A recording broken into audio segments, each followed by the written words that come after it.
Hello, hello, hello, but I'm audible. I am audible, visible.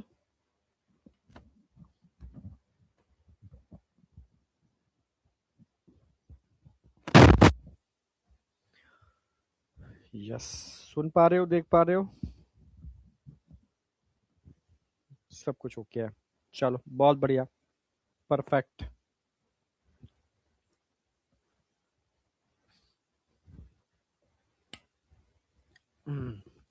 हाँ, तो again good afternoon all of you. Good afternoon बेटा, good afternoon. अरे visible हूँ बेटा आप, ठीक है। आप बताओ विजिबल हूँ प्रॉपर या नहीं? प्रॉपर विजिबिलिटी है या नहीं? आज मौसम बहुत खराब हो रहा है दिल्ली एनसीआर में, ठीक है। और खुश रहो बेटा, खुश रहो। चलो, हाँ टेस्ट बेटा, मैंने बता दिया ना, टेस्ट के अंदर ओनली ब्रीदिंग कल जो पढ़ा दिया था उतना ही आएगा, ठीक है। आज मैं एक बार रिवीजन और करा देता हूँ तो थोड़ा सा कॉन्फिडेंस तुम्हारा और बढ़ जाएगा, ठीक है। और आज हम स्टार्ट करेंगे ट्रांसपोर्ट ऑफ गैसेस। अब इस चैप्टर में दो चीजें बची हैं, ट्रांसपोर्ट ऑफ गैसेस, डिसऑर्डर्स और रेगुलेशन, ठीक है। एक मिनट।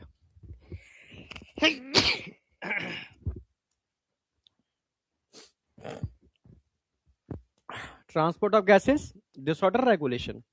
तो ट्रांसपोर्ट ऑफ गैसेस एक अपने में बहुत बड़ा टॉपिक है, कुछ चीजें मैं इसमें ऐड ऑन भी की हैं, ठीक है। तो आज मैं इसको लेके चलता हूँ। तो इससे पहले हम लोग, अच्छा ये स्लाइड एक, ठीक है, मैंडेटरी है। जो बच्चे नए ज्वाइन किए हैं वो इसको स्कैन करके एक बार, ठीक है, एक फॉर्म आएगा उसको फिल कर देना, ठीक है। और इसको स्कैन करके इस टेलीग्राम ग्रुप पर आप ज्वाइन कर देना, ठीक है। रिवीजन जैसे हम कराते ही हैं। तो कल मैंने जो कराया था उससे एक क्वेश्चन नीट में 101%, कल शाम को डाउट में मैं आया था लेकिन तुम लोग नहीं आए थे सारे के सारे।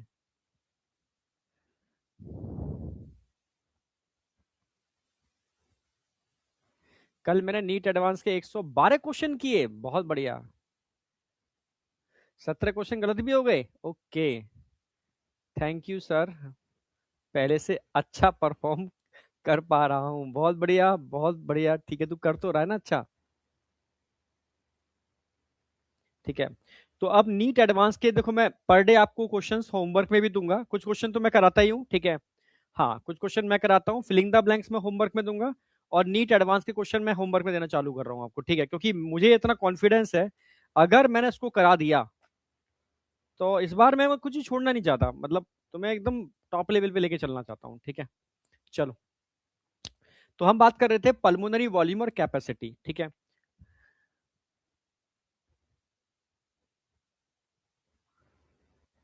खुश रहे बेटा, आपके चरणों में कोटि कोटि नमस्ते, कॉन्फ्रेंस होगा ये, हाँ बिल्कुल, ठीक है। चलो, ठीक है, तो स्पायरोमीटर ध्यान रखना है आपको बेटा। स्पायरोमीटर को ध्यान रखना है, माउथ में लगाते हैं तो इससे हम वही चीज मेजर कर सकते हैं जो माउथ के थ्रू इनहेल और एक्सहेल करेंगे। जो माउथ के थ्रू ले रहे हैं और निकाल रहे हैं बस वही मेजर कर पाओगे, और सारे वॉल्यूम कैपेसिटी मेजर नहीं कर पाओगे जो हम माउथ से इन एंड आउट नहीं करते, ठीक है। इससे ग्राफिकल रिप्रेजेंटेशन भी होता है, इसको स्पायरोग्राम कहते हैं, उसकी क्लिनिकल डायग्नोस्टिक सिग्निफिकेंस है। क्लिनिकल डायग्नोस्टिक सिग्निफिकेंस का मतलब है आप इसकी बेस पर लंग्स की प्रॉब्लम को आइडेंटिफाई कर सकते हो। मैंने तीन चीजों की और बताई थी, मतलब टोटल तीन चीजों की बताई थी। ईसीजी की क्लिनिकल डायग्नोस्टिक सिग्निफिकेंस होती है, एनसीईआरटी की लाइन है, अभी ऐसा क्वेश्चन बना नहीं है पर मुझे लगता है बनना चाहिए, एक अल्टीमेट क्वेश्चन होगा, ठीक है। ऐसे ही जब हार्ट साउंड पढ़ाते हैं तो वहां भी एनसीईआरटी लिखती है, ठीक है, इसकी भी क्लिनिकल डायग्नोस्टिक सिग्निफिकेंस है, ठीक है। तो ऐसे ही कलेक्ट करके इन लाइनों को एक कंबाइंड क्वेश्चन बन सकता है जबरदस्त वाला, ठीक है। तो इसकी क्लिनिकल डायग्नोस्टिक सिग्निफिकेंस होती है 1 मिनट में 12 से 16 बार हम ब्रीथ करते हैं। कल मैंने सबसे पहले वॉल्यूम बताए थे, फिर कैपेसिटी बताए थे, फिर कैपेसिटी को कैसे मैनिपुलेट कर सकते हैं क्वेश्चन बनाते समय ये लोग, ठीक है, एनसीईआरटी बेस्ड। और तुम्हें गलती नहीं करनी होगी, ये क्वेश्चन आएगा। तो टाइडल वॉल्यूम मैंने बताया था बेटा, नॉर्मल टाइम, मतलब अभी इस समय आप सब रेस्टिंग कंडीशन पर बैठे हो, आप कुछ एयर ले रहे हो निकाल रहे हो, ले रहे हो निकाल रहे हो, समझे मेरी बात? मैं एनटीए को आइडिया नहीं दे रहा, ठीक है, हाँ मैं बता रहा हूँ, ठीक है। हाँ, अगर देखो एनटीए मुझसे पेपर बनवाए ना, मैं सच कह रहा हूँ मेरा पूरा पेपर एनसीईआरटी से होगा, और उस पेपर में 20% क्वेश्चन ऐसे होंगे जो हर धुरंधर बच्चा लास्ट में ये जरूर करेगा ऐसे करके, ठीक है। हाँ, एनसीईआरटी से बनता है पेपर और बहुत अच्छे क्वेश्चंस बनते हैं एनसीईआरटी से, ठीक है। ठीक है, बट वही है ना, पेपर का लेवल वो ऐसा कर दिया उन्होंने, पता ही नहीं चलता, अनप्रिडिक्टेबल, क्या कर रहे हैं पता ही नहीं, ठीक है। चलो, क्योंकि उनको पता है कि नीट के अंदर पेपर टिपिकल करना है, फिजिक्स टफ कर दो, ठीक है, या केमिस्ट्री में कुछ टफ कर दो। पहले पेपर बायो में बड़े टफ आते थे, मतलब अब जब से एनटीए आ गया है, ये पता नहीं दिमाग ही नहीं लगा रहे हैं। आप देखो इस बार पूरा एनटीए का इंटरनल स्ट्रक्चर चेंज हो रहा है। हाँ, अभी टाइम जो भी एजुकेशन मिनिस्टर है वो टेम्परेरी है, अभी परमानेंट एजुकेशन मिनिस्टर नहीं आए, ध्यान रखना। हाँ, अभी टेम्परेरी है ये, ठीक है। बड़ा मतलब अंदर का जो मैं, मेरे नोन है, ठीक है, वो वही है, एजुकेशन मिनिस्ट्री में ही है। तो डिस्कशन करता रहता हूँ उनसे मैं, तो बताते हैं कि अंदर अभी धुंध चल रहा है। धुंध का मतलब नया स्टाफ आया है, नई चीजें आई हैं, तो इनको वो भी टेम्परेरी है, ठीक है। फिर से अभी चेंज होगा, ठीक है।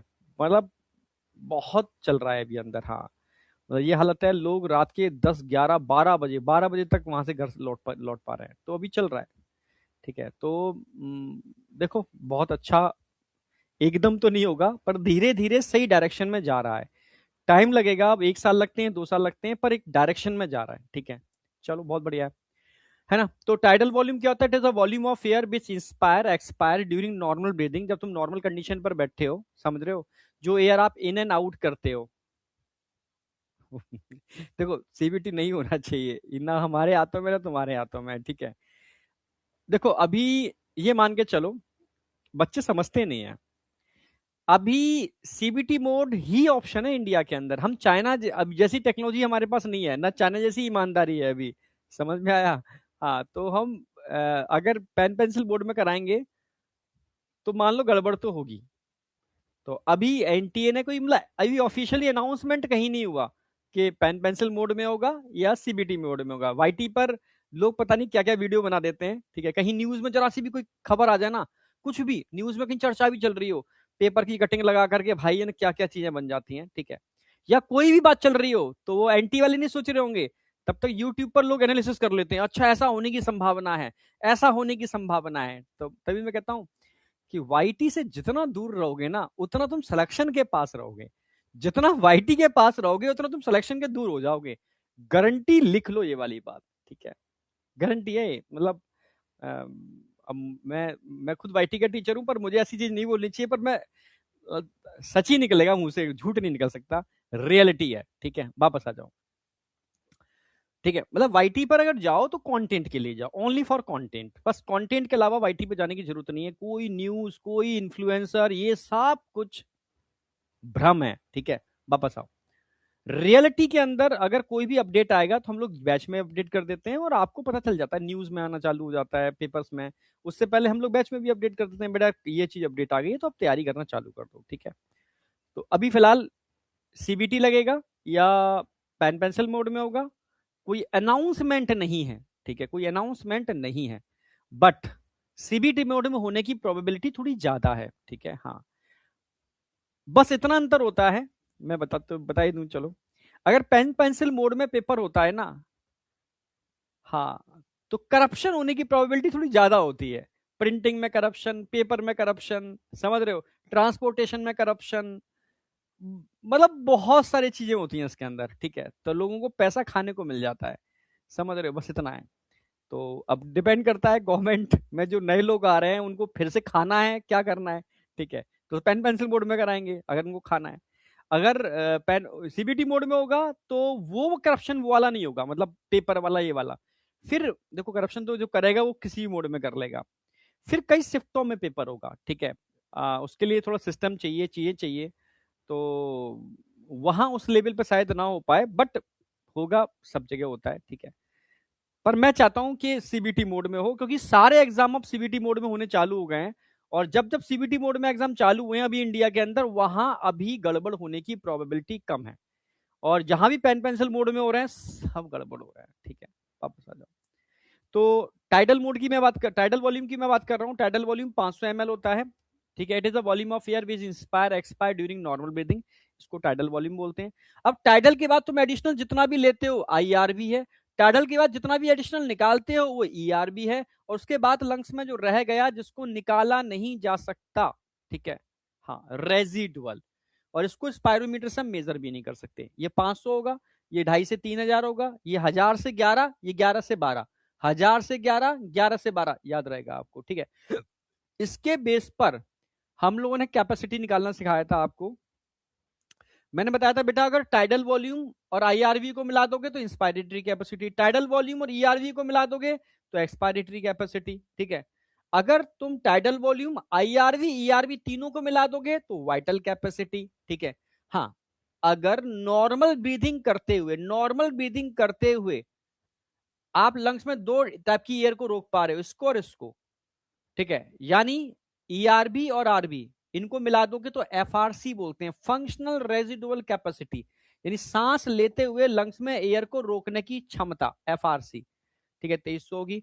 टीएलसी में चारों जोड़ दो, टोटल लंग कैपेसिटी, यानी गहरी सांस लेने के बाद जितनी एयर लंग्स के अंदर होल्ड कर पा रहे हो डीप ब्रीथ लेने के बाद, ये चारों एयर आपके लंग्स में होंगी, इन चारों को मिला दिया जाए तो हम बोलते हैं टीएलसी, टोटल लंग कैपेसिटी।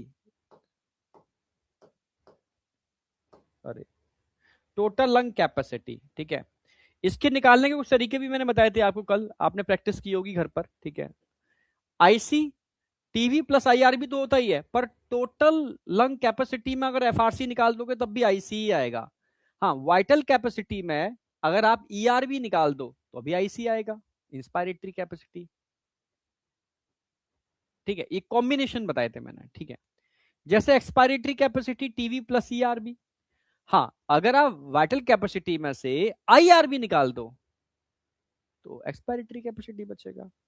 ऐसे ही मैंने बताया था, वाइटल कैपेसिटी तीनों को जोड़ दो, या टीएलसी में से आरवी घटा दो तो भी वीसी बचेगा, या अब जोड़ भी सकते हैं आईसी प्लस ईआरबी, ठीक। कभी वो ऐसा भी दे सकता है, वो ये ना दे, यहाँ डेटा दे दे कि इस इतने इतने वॉल्यूम को जोड़ देंगे क्या बनेगा, इतने इतने वॉल्यूम को जोड़ देंगे तो क्या बनेगा, तो वो भी आपको याद रखना है, ठीक है। इनको जोड़ देंगे तो एफआरसी, तो इसमें से घटा दोगे तो भी एफआरसी है, या इन दोनों को जोड़ दोगे तो भी एफआरसी है। टीएलसी, भाई वीसी में से जोड़ दो या चारों जोड़ दो, ठीक है, या इसको और इसको जोड़ दो, ये कॉम्बिनेशन बन रहे हैं टीएलसी के।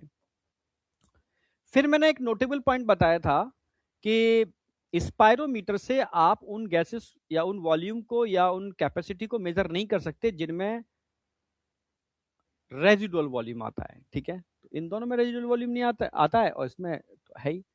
पल्मोनरी वेंटिलेशन और एल्वुलर वेंटिलेशन बताया था। भाई पल्मोनरी मतलब लंग्स, 1 मिनट में लंग्स से कितनी एयर आ रही है जा रही है, वो पल्मोनरी वेंटिलेशन है। और 1 मिनट के अंदर एल्वुलर यानी रेस्पिरेटरी जोन के अंदर कितना एयर आ रही है जा रही है, उसको हम एल्वुलर वेंटिलेशन बोलेंगे। तो इसको समझने के लिए आपको डेड स्पेस समझना होगा, ठीक है। डेड स्पेस मैंने समझा दिया था। भाई आप 500 ml एयर लेते हो, इनमें से 150 ml तो आपकी कंडक्टिंग जोन में रह जाती है, 350 ml नीचे पहुंचती है, जो नीचे पहुंचती है वो रेस्पिरेटरी जोन है, ऊपर रह गई वो डिफ्यूजन में पार्टिसिपेट नहीं कर रही, इसलिए इसको डेड स्पेस वॉल्यूम बोलते हैं, ठीक है। डेड स्पेस वॉल्यूम 150 होता है।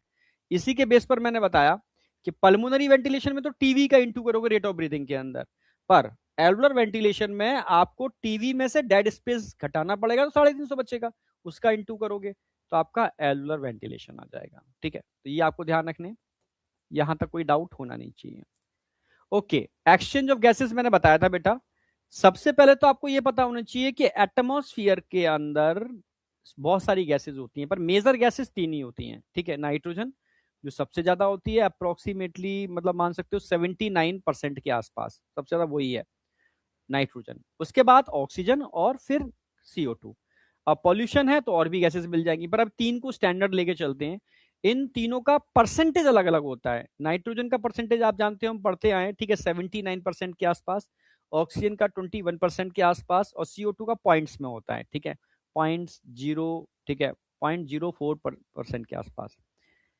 पर इन तीनों को मिलाकर के पार्शियल प्रेशर निकाला जाए इनका एटमॉस्फेयर में, इन गैसेस का पार्शियल प्रेशर तो 760 mmHg होता है, जिसमें ऑक्सीजन का 159 और CO2 का 0.3 mmHg होता है। ये आपको पता होना चाहिए। ये वो प्रेशर है, वो एयर है जो आप लंग्स में लेकर के आते हो। ऑक्सीजन लंग्स से कहां जा रही है, सीधे ब्लड के अंदर, ब्लड से होती हुई कहां जा रही है, नियर द टिश्यू, और यहां से टिश्यू के अंदर। ऑक्सीजन कंटिन्यू टिश्यू में जा रही है, क्यों, क्योंकि कंटिन्यू ऑक्सीजन का यूटिलाइजेशन हो रहा है टिश्यू के अंदर। और CO2 अंदर से बाहर जा रही है, क्यों, क्योंकि अंदर इसका प्रेशर ज्यादा है, क्योंकि अंदर कंटिन्यू बन रही है। ठीक है, तो हाई से लो की तरफ ये बाहर निकलेगी। आपको ध्यान रखना है लंग्स और हार्ट के बीच में कनेक्शन पल्मोनरी आर्टरी और पल्मोनरी वेन का होता है। ये पल्मोनरी वेन होगी तो ये पल्मोनरी आर्टरी होगी, जबकि हार्ट और टिश्यू के बीच में कनेक्शन सिस्टेमिक आर्टरी और सिस्टेमिक वेन का होता है। ठीक है, सिस्टेमिक आर्टरी सिस्टेमिक वेन। ठीक है, कहीं पर भी ऑक्सीजनेटेड ब्लड होगा, कहीं पर भी ऑक्सीजनेटेड ब्लड होगा, पार्शियल प्रेशर यही होगा दोनों का। कहीं पर भी डीऑक्सीजनेटेड ब्लड होगा, पार्शियल प्रेशर ऑक्सीजन और CO2 का यही होगा। हाँ, लंग्स के अंदर ध्यान रखना है 104 और CO2 का 40 होगा। ठीक है, टिश्यू के अंदर ध्यान रखना है 40 और 45 होगा।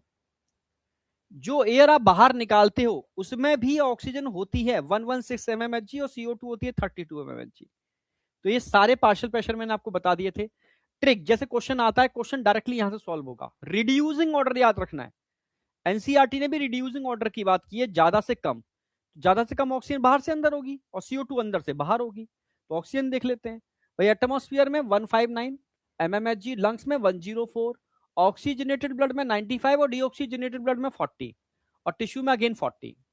अब टिश्यू में उसमें देख CO2 देख लेते हैं, टिश्यू में 45, डीऑक्सीजनेटेड ब्लड में 45, लंग्स में 40, जो एयर आप बाहर निकाल रहे हो एक्सपायर एयर उसमें 32 और एटमॉस्फेयर में 0.3 mmHg।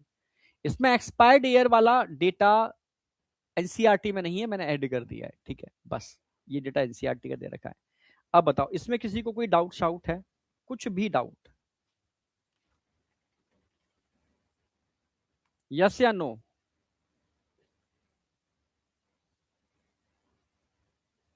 बेटा फोर्सफुल इंस्पायरेशन करो या स्लो इंस्पायरेशन करो, डेड स्पेस तो उतना ही होगा। तुम समझे ही नहीं इसका मतलब, तुम्हें समझ में नहीं आया। कल मैं टंकी का भी एग्जांपल दिया था, तुम समझ ही नहीं पाए।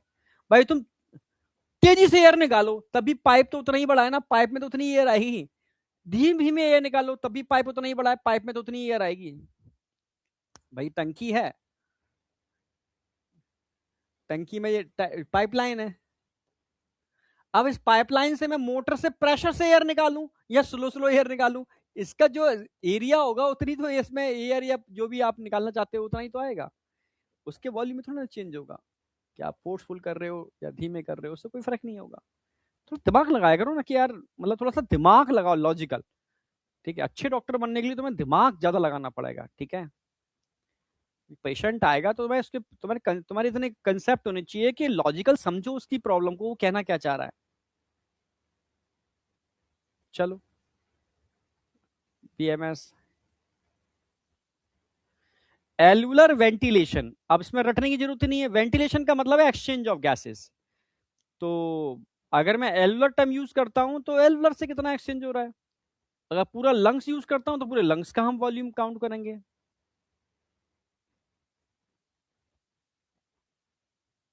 आशीष बेटा, सीबीसी मोड में भी पेपर हैक हो सकता है, ये बच्चा लिख रहा है। तू भी यूट्यूबर वाली बात कर रहा है, यूट्यूबर वाली बात नहीं कर रहे हैं हम लोग। ठीक है, देखो सीबीटी मोड में हैक होने की प्रोबेबिलिटी कम होती है, क्योंकि कमांड किसके पास होती है, बहुत मतलब अगर आपने बहुत अच्छे लोगों को लगा, ऐसे तो फिर क्या बैंक का डेटा तुम हैक कर लोगे सारा का सारा? तुम बताओ, तुम तो बैंक का डेटा हैक कर लोगे। तुम तो जितने भी आरडी एफडी लोग कराते हैं दुनिया के अंदर करोड़ों, वो हैक कर लोगे। वो भी तो हैक हो सकता है, पर होता है हैक क्या?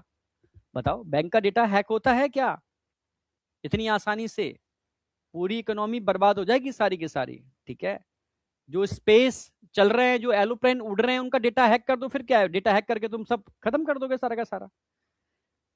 देख, जहां आप चाहते हो वहां डेटा हैक होगा, जहां आप चाहते हो वहां डेटा हैक नहीं होगा, ध्यान रखना।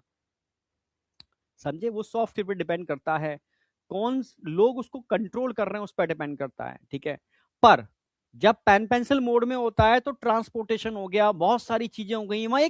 एक आम पढ़ा लिखा इंसान भी नहीं होता ना, वो भी ट्रांसपोर्टेशन में हेल्प करता है, क्योंकि इंडिया के गांव गांव तक पेपर पहुंचाया जाता है, जहां जहां सेंटर होते हैं।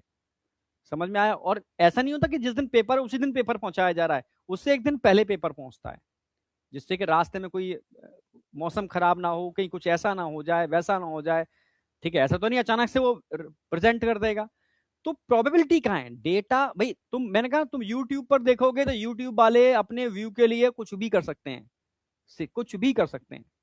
ठीक है, हाँ, वो पूरी एनालिसिस करते हैं भाई, ये है भाई, डेटा तो वहां भी हैक हो सकता है। तुम गलत भी नहीं कह सकते हो उनको, क्योंकि वो एनालिसिस करते हैं। ठीक है, उनके जो टाइटल होते हैं ना, टाइटल ऐसे होते हैं कि हाँ, मतलब तुमको अगर क्लिक करके दिखते हैं भी है क्या, क्लिकेबल टाइटल कहते हैं यूट्यूब पे अलग। मुझे देखो, मैं प्रैक्टिकली थोड़ी बात करता हूँ, एग्जैक्ट क्या है। डेटा हैक इतना आसानी से नहीं होता अगर डेटा को कंट्रोल करने वाले लोग ठीक है। आप समझ गए ना मेरी बात? हाँ, अगर लोग ठीक है तो डेटा हैक नहीं होता इतनी आसानी से, ठीक है। मतलब अब जिस हिसाब से लोग बना रहे हैं, टीम गठित कर रहे हैं, अगर अब भी सोचो पेपर लीक हो गया ना, हाँ, तो बवाल हो जाएगा बहुत बड़ा, ठीक है। हाँ, तो गवर्नमेंट को अपनी बचानी भी तो है, ठीक है। अभी कितने मिनिस्टर आप चेंज कराओगे? भाई एक चेंज करा लिया, ठीक है, अगली बार कुछ भी हुआ तो पूरा, समझ रहे हो, ये आंदोलन नहीं होगा फिर, भूचाल होगा फिर आगे, ठीक है। तो गवर्नमेंट को भी पता है, तो वो अपनी तरफ से पूरा इंटरनल बहुत टाइट करेंगे, मामले को बहुत टाइट करेंगे, ठीक है। तो उसकी टेंशन मत लो। अब आप ये सोचो कि आपकी तैयारी में कोई कमजोरी तो नहीं है, ठीक है। आप अब देखो, जो काम आपके हाथ में था वही कर सकते हो। देखो मैं, देखिए मैं हूं, मुझे पता है दुनिया खराब है, ठीक है। तो मैं सोचू नहीं नहीं, मैं सबको सही कर दूंगा, नहीं नहीं कर सकता सही भाई मैं, ठीक है। पर मैं अपने को सही कर सकता हूँ, यही तो कर सकता हूँ। मुझे अपने पे काम करना पड़ेगा। अगर मैं अपने पे काम करूंगा, अपने को सही कर लूंगा, तो आस ये दुनिया तो अपने आप, भाई उसी निगाह से देखूंगा सही हो जाएगी अपने आप। मतलब मैं, अब देखो, आपको अपने ऊपर काम करना है, बस ध्यान रखो, ठीक है। अगर सीरियस हो कोई भी एग्जाम देने के लिए, मैं नीट की नहीं बात कर रहा, कोई भी एग्जाम देने के लिए सीरियस हो तो अपने पे काम करो, ठीक है। अगर आप अपने पे काम कर रहे हो, और मैं आपको बता दूं रियलिटी, ठीक है, 2 4 5 10% लीक आज से नहीं, सदियों से होता रहा है, ठीक है। पहले आपको पता नहीं चलता था, क्यों? क्योंकि सोशल मीडिया नहीं था। अब सोशल मीडिया बहुत एक्टिव है, तो चीजें पता चल जाती हैं, लीक हो जाती हैं, ठीक है। तब भी बच्चे टॉप करते थे, तब भी जेन्युइन बच्चा आगे निकलता था। तो एरर मान लो, ये एरर है, ये मतलब तुम्हें अजीब सा लगेगा, मुझे खुद अजीब सा लगता है जब मैंने ये वाली बात सुनी थी। मैंने इसका मतलब, यार ये इतना है, ये इंडिया है, अभी अभी हम लोग, मतलब, हाँ अभी इंडिया में रह रहे हैं, तो ये चीज मान के चलो, ये एरर है, ठीक है। जैसे खाने पीने के अंदर कैंसर, तुम समझ नहीं रहे हो ना, कैंसर हर 4 में से एक को हो रहा है, बहुत गंदी तरीके से फैल रहा है। पहले कैंसर ओल्ड एज पर होता था, बच्चों को कैंसर हो रहा है, बुरी तरह से हो रहा है। गांव के लोगों को कैंसर हो रहा है जो सिंपल वो चीजें खा रहे हैं, क्योंकि इतना फसलों में मिलावट चल रही है, पूछो मत। और तुम अभी डेटा पता नहीं, तुम एक्चुअली तुम सिर्फ अभी वो एक फील्ड देख रहे हो। जब लोग ही नहीं रहेंगे तो एग्जाम का करोगे क्या, ठीक है। महामारी फैल रही है कैंसर की, बहुत बुरी। तो गवर्नमेंट सोच ही रही है, क्योंकि इंडिया है, इंडिया में रहोगे तो ये झेलना पड़ेगा, समझ लो, तो ठीक है, निकल जाओ बाहर। बाहर खाना पीना इतना बढ़िया है कि इतना कैंसर की जो मतलब हॉट स्पॉट है इंडिया। इंडिया में भी दिल्ली एनसीआर, इंडिया का भी बहुत बड़ा हॉट स्पॉट है कैंसर का। तो नहीं कुछ कर सकते किसी और कंट्री के अंदर, इतना मिलावट क्या, इतना क्या, वही प्रोडक्ट जो इंडिया में, सोचो पतंजलि के प्रोडक्ट इंडिया के अंदर कचरा है और दूसरी कंट्री में बेस्ट है, ठीक है। छोड़ो, एमवे तो बहुत टॉप मोस्ट कंपनी है ना, उसके प्रोडक्ट बाहर कंट्री के अंदर सुपर लेवल के मानक के साथ आते हैं, यहाँ पर कचड़े। भाई इंडिया ही क्यों सबके लिए बाजार है सबसे बड़ा, क्यों बाजार है, क्यों हर कोई इंडिया के अंदर अपना प्रोडक्ट बेचना चाहता है, अपना आउटलेट लगाना चाहता है, क्योंकि जानता है ये एक ऐसी जगह है जहां स्टैंडर्ड की धज्जियां उड़ाई जाती हैं, बस एक बस नोट की गड्डियां दे दो, उड़ाओ, जो भी तुम्हें मिलावट जहर खिलाना है यहाँ के लोगों को जहर खिलाओ, कोई रोकने वाला नहीं है। बहुत बुरी स्थिति है, रियलिटी तुम्हें पता चल जाएगी ना, वो अभी तुम पता चल नहीं पाएगी, तुम बच्चे हो अभी, ठीक है, अभी नहीं। या तुम्हारे घर में वो चीज कहीं हो रही हो, तुमने आसपास देखी हो, तो तुम डर जाओगे और तुम्हें रियलिटी समझ में आएगी कि इंडिया, मतलब अंदर की स्थिति बहुत खराब है। एजुकेशन बर्बाद, मेडिकल बर्बाद, और ये दो चीजें दूसरी कंट्रीज में फ्री हैं और टॉप लेवल की हैं। आप समझ रहे हो? हाँ, फ्री हैं और टॉप लेवल की हैं, ठीक है, टॉप लेवल की, जिसका कोई मेडिकल टॉप लेवल का, वहां एक एक इंसान की जान की वैल्यू होती है, ठीक है, और एजुकेशन जो यहाँ बस्ट है। तो अब मैं तो खुद कहता हूँ निकल निकल जाओ यार। मैं अब मैं नहीं मैं पहले मैं सोचता था इंडिया को सुधारेंगे संवारेंगे, अरे अच्छा मौका मिले निकल जाओ बाहर, ठीक है, बस वापस आ जाओ। पर हर कोई नहीं जा सकता, ये ध्यान रखना, इसके लिए बहुत मेहनत करनी पड़ेगी आपको। वापस आओ। तो ये सब क्लियर था। अब मैं स्टार्ट करता हूं ट्रांसपोर्ट ऑफ गैसेस, जो बहुत समझने का है। कुछ चीजें मैं ऐड करूंगा इसके अंदर, ध्यान से समझना, क्योंकि तुम्हें क्वेश्चंस मिलेंगे। हाँ, पार्शियल प्रेशर ऑक्सीजन 40 से 95 कैसे हो गया? 40 से 95 थोड़ी ना हुआ है, अरे यार 104 से 95 हुआ है, तुम सब कचरा कर देते हो। 40 से 95 कैसे हो गया भाई? कितना था यहाँ? 104। से 95 हुआ है। 95 हुआ कैसे? क्योंकि यहां कितना था 40, जब 40 वाला ब्लड यहां आया होगा तो 104 से 40 की तरफ डिफ्यूजन हुआ होगा। कब तक डिफ्यूजन होगा? 104 से 40 की तरफ, जब तक 95 ना हो जाए। और 95 हो गया, चला गया। डिफ्यूजन 104 से 40 की तरफ हो रहा है, या 45 से 40 की तरफ हो रहा है। जब 104 से 40 की तरफ होगा तब कितना रह गया? 95। जब 45 से 40 की तरफ होगा तो CO2 कितनी रह गई? 40। ये आफ्टर डिफ्यूजन, ये आया था, ये आया था, इनके बीच में डिफ्यूजन हो रहा है, इनके बीच में डिफ्यूजन हो रहा है, इसके बीच में, इसके बीच में। आफ्टर डिफ्यूजन ये कंडीशन बन गई जो ट्रेवल कर रही है। ठीक है, 40 से 95 नहीं हुआ है, 104 और 40 के बीच में डिफ्यूजन चल रहा है, इसके बाद ये हुआ है। दिमाग नहीं लगाओगे कैसे काम चलेगा? चलो, तो अब मैं बात करता हूं ट्रांसपोर्ट ऑफ गैसेस। तो ट्रांसपोर्ट ऑफ गैसेस में दो चीजें समझनी होंगी। सबसे पहले तो आपको समझना होगा कि हीमोग्लोबिन का स्ट्रक्चर क्या होता है। What is haemoglobin? आप समझ रहे हो? हाँ, हीमोग्लोबिन का स्ट्रक्चर क्या है भाई? हीमोग्लोबिन में ऑक्सीजन कहां पर भाई? हीमोग्लोबिन में डब्बा है, कोई डब्बे बने हैं, उसमें हीमोग्लोबिन ऑक्सीजन का डब्बा अलग है, CO2 का डब्बा अलग है। हीमोग्लोबिन ऑक्सीजन को भी ट्रांसपोर्ट करता है, हीमोग्लोबिन CO2 को भी ट्रांसपोर्ट करता है। तो क्या है? तो ट्रांसपोर्ट ऑफ गैसेस में सबसे पहले मैं कराऊंगा स्ट्रक्चर ऑफ हीमोग्लोबिन। मतलब कुछ चीजें करा रहा हूं, बहुत इंपॉर्टेंट है।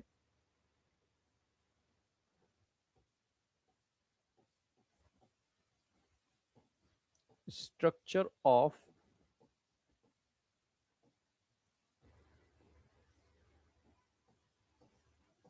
हीमोग्लोबिन। हीमोग्लोबिन को हम HB से रिप्रेजेंट करते हैं, तो मैं शॉर्ट में HB लिखा करूंगा। ठीक है,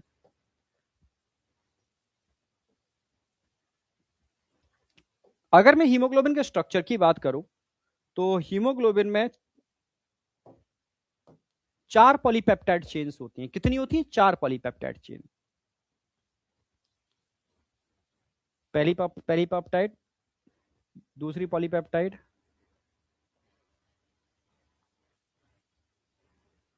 तीसरी पॉलीपेप्टाइड और चौथी पॉलीपेप्टाइड। और इनके नाम भी जानते हो आप। ठीक है, अल्फा और बीटा। में 2 चेन तो होती हैं अल्फा चेन, 2 चेन होती हैं बीटा चेन। और इन सब के COOH आपस में जुड़े होते हैं, क्योंकि हर चेन के एक छोर पर COOH होता है और एक छोर पर NH2 होता है। और इन सब के NH2 यहां पर फ्री है, NH2। क्योंकि अब प्रोटीन है, प्रोटीन के COOH NH2 होंगे। N terminus C terminus, NH2 NH2। 2 alpha chain है, 2 बीटा चेन है, 4 पॉलीपेप्टाइड होती है हीमोग्लोबिन के अंदर। ठीक है, और इन चारों पॉलीपेप्टाइड से यहां पर, अब समझना,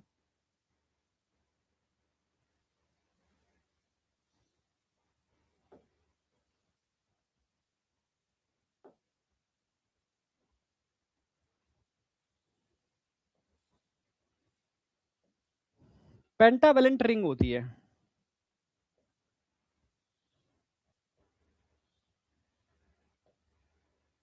पेंटावेलेंट रिंग होती है।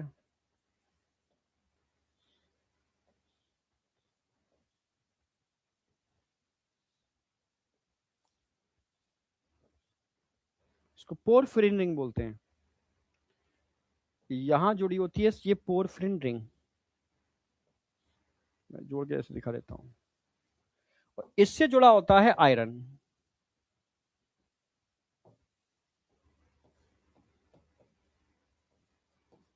Fe2 पॉजिटिव,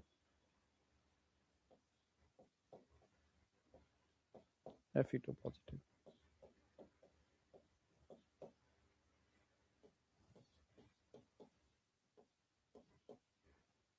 ठीक है, अब तुम कहो कि सर ये हीमोग्लोबिन हो गया, नहीं? हीमोग्लोबिन में हीमोग्लोबिन इज इक्वल टू क्या होता है? हीम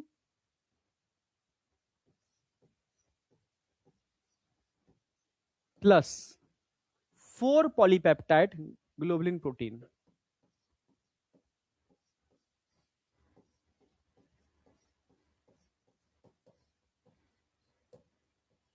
इसमें 2 अल्फा चेन होती हैं, 2 अल्फा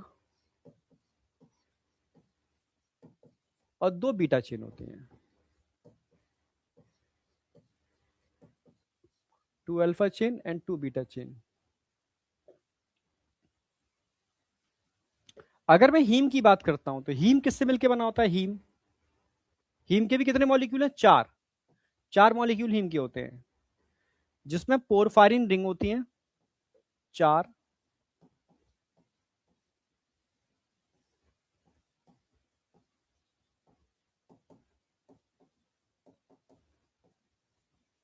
प्लस 4 यहां पर होते हैं Fe2 पॉजिटिव, यानी फेरस, फेरिक नहीं होगा, फेरिक Fe3 पॉजिटिव होता है, फेरस Fe2 पॉजिटिव होता है।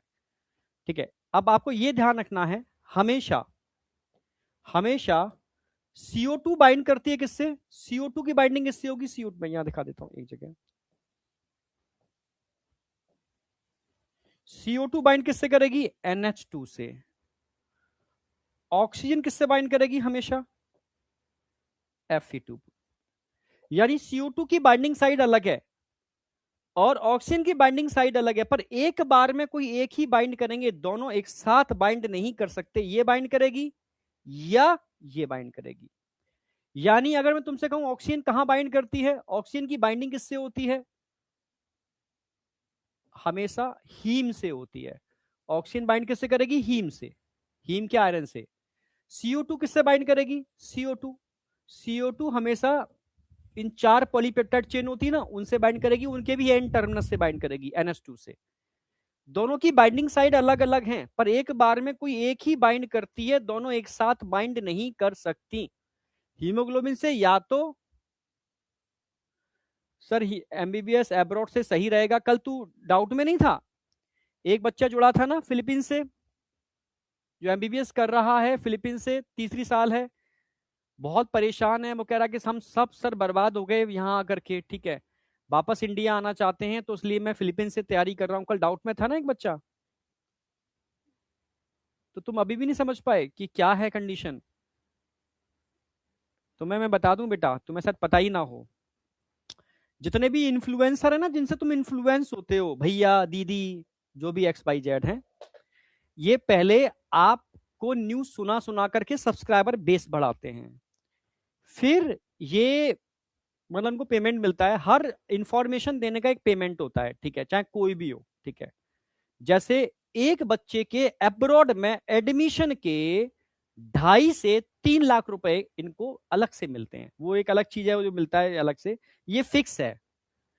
एक इन्फ्लुएंसर को एक बच्चे का एडमिशन, ठीक है, मतलब जितने भी इन्फ्लुएंसर होते हैं जो बच्चों का एडमिशन कराते हैं, ठीक है, मतलब या ऐसे वीडियोस बनाते हैं, ठीक है, क्यों? क्योंकि उनका वीडियो देख करके कुछ सिस्टम होता है, पता नहीं क्या कैसे निकाल लेते हैं ये लोग, ठीक है, उस वीडियो से कितना कन्वर्जन हुआ, ठीक है, कितना मतलब बच्चे ने अब्रॉड में एडमिशन लिया, तो उसके बेस पर इनको पेमेंट मिलते हैं, बहुत बड़े बड़े करोड़ों रुपए ले लेते हैं ये लोग, ठीक है, समझ रहे हो? हाँ, तो इनका बिजनेस ऐसे ही चलता है।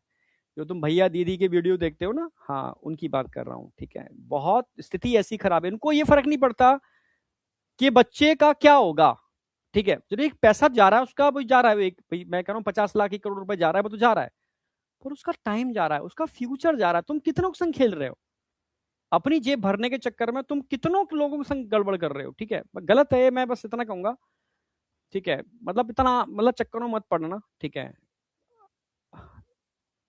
बस सच कह रहा हूँ, इंडिया से बेस्ट कुछ भी नहीं है, हम इंडियंस हैं, यहाँ रहेंगे, ठीक है। हाँ, अब्रॉड जा सकते हो MBBS करने के लिए, नहीं, पहले यहाँ पर डंके की चोट पर अपने को प्रूफ करो कि हम बेस्ट, इंडिया के बेस्ट डॉक्टर हैं, फिर तुम जाओ, तुम्हारे चरणों में रहेंगे लोग, ठीक है। तुम मतलब एज अ मतलब जो वहां रहो ऐसे ही कह करके कि मैं इंडिया का टॉप डॉक्टर हूं, ठीक है, तो आपको बुलाएंगे भाई, आपको सिटीजनशिप देंगे वहां पर, आपको सारी फैसिलिटीज मिलेंगी आपको, ठीक है, आप उस तरीके से जाओ ना।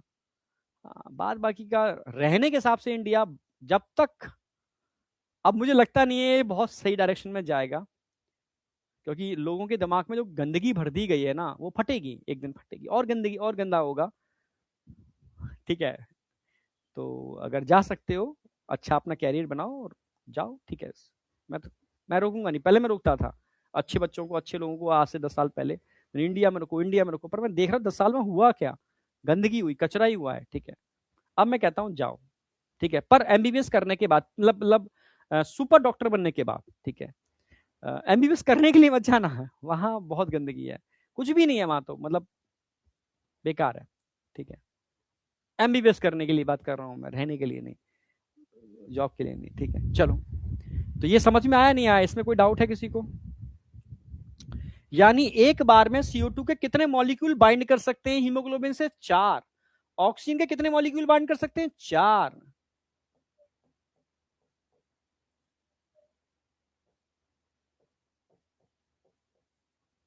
यानी हीमोग्लोबिन से एक बार में या तो 4 CO2 बाइंड करेंगे या 4 ऑक्सीजन के बाइंड करेंगे, दोनों एक साथ बाइंड नहीं कर सकते एक हीमोग्लोबिन से। एक आरबीसी के अंदर 280 मिलियन मॉलिक्यूल होते हैं हीमोग्लोबिन के, ठीक है, इन ईच आरबीसी, ठीक है, ये ध्यान रखना है आपको। हाँ बेटा, ईच आरबीसी 280 मिलियन मॉलिक्यूल होते हैं हीमोग्लोबिन के, पता होगा आपको। एक चीज और मैं इसमें ऐड कर दूं, एनसीईआरटी में इसमें है या सर्कुलेशन में है?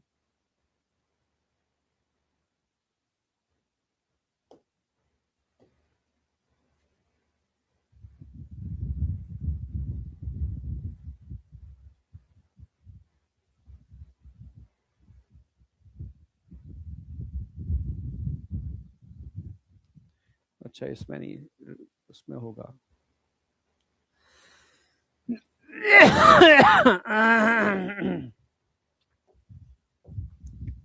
चलो, इसमें नहीं है, मैं लिख देता हूं फिर भी।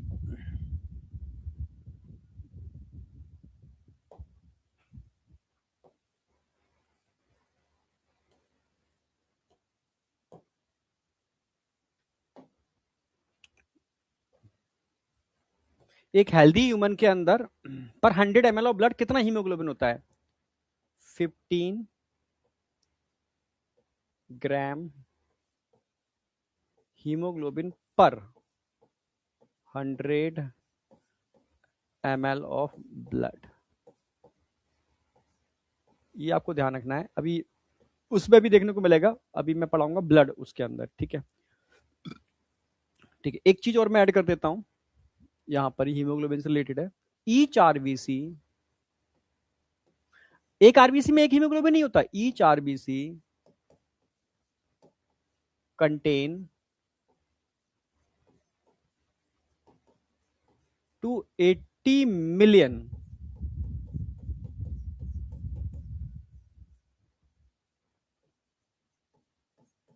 Molecule of haemoglobin.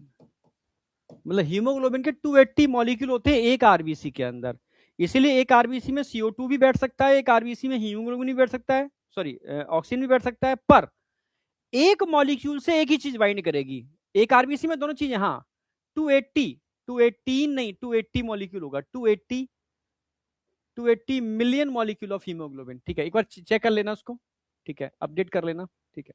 280 मिलियन, 280, एक बार चेक कर लेता हूं मैं, थोड़ा कंफ्यूजन तुमने क्रिएट कर दिया यार। चलो मैं इसको देख लूंगा, इसको एक चेक कर ली, 280 या 18 है, 280 मिलियन मॉलिक्यूल होना चाहिए, ठीक है। इसको इसको नोट कर लो इतना, ठीक है।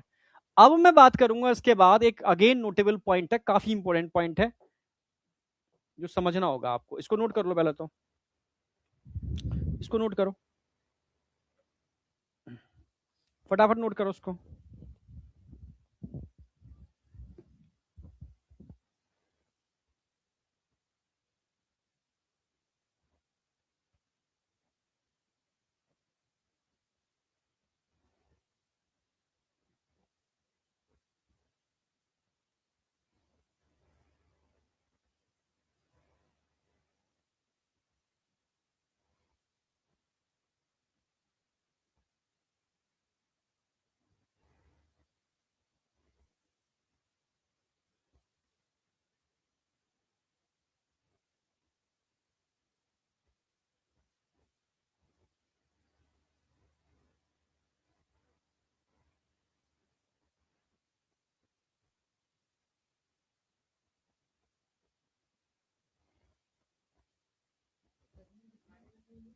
दौड़ के देख क्या, दौड़ के चाबी लेके जाओ।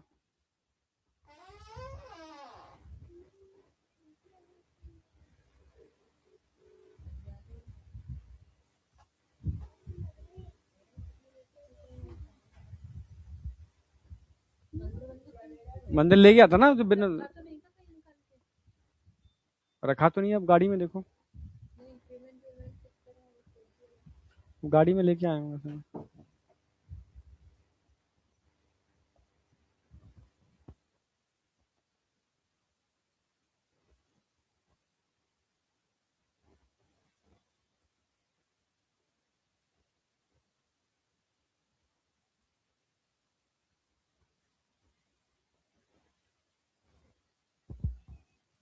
हेलो हेलो, अब ठीक है?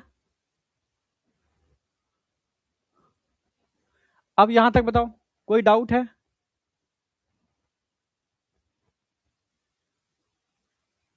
चलो आगे बढ़ रहा हूं। अब एक नोटेबल पॉइंट और लिखना है। जैसे ये समझ में आ गया कि हीमोग्लोबिन से ऑक्सीजन भी बाइंड कर सकता है, हीमोग्लोबिन से CO2 भी बाइंड कर सकती है, क्या कार्बन मोनोऑक्साइड भी बाइंड कर सकती है? ठीक है। और क्या कॉम्बिनेशंस बनते हैं, ये क्वेश्चन एक बहुत इंपॉर्टेंट पॉइंट है।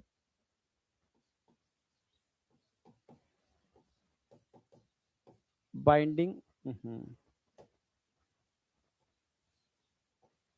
Of haemoglobin with, binding of haemoglobin with, अगर मैं हीमोग्लोबिन की बाइंडिंग करता हूं, अरे यार,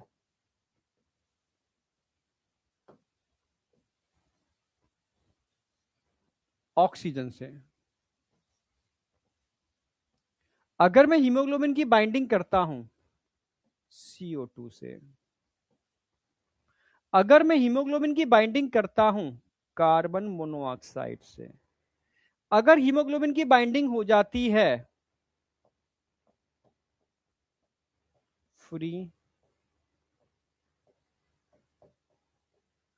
रेडिकल से, तो क्या होगा? ठीक है, आजकल फ्री रेडिकल जो आप खाना खाते हो ना बाहर का, उसमें फ्री रेडिकल्स बनते हैं बॉडी में, ये एजिंग के लिए रिस्पॉन्सिबल है और बहुत सारी बीमारियों के लिए इंक्लूडिंग कैंसर के लिए रिस्पॉन्सिबल है। इससे भी हीमोग्लोबिन बाइंड करके मामला खराब कर देता है। अगर हीमोग्लोबिन की बाइंडिंग ऑक्सीजन से होती है, ठीक है, तो इसको एक टर्म यूज करते हैं, ऑक्सीजिनेशन। क्या बोलेंगे इसको? Oxy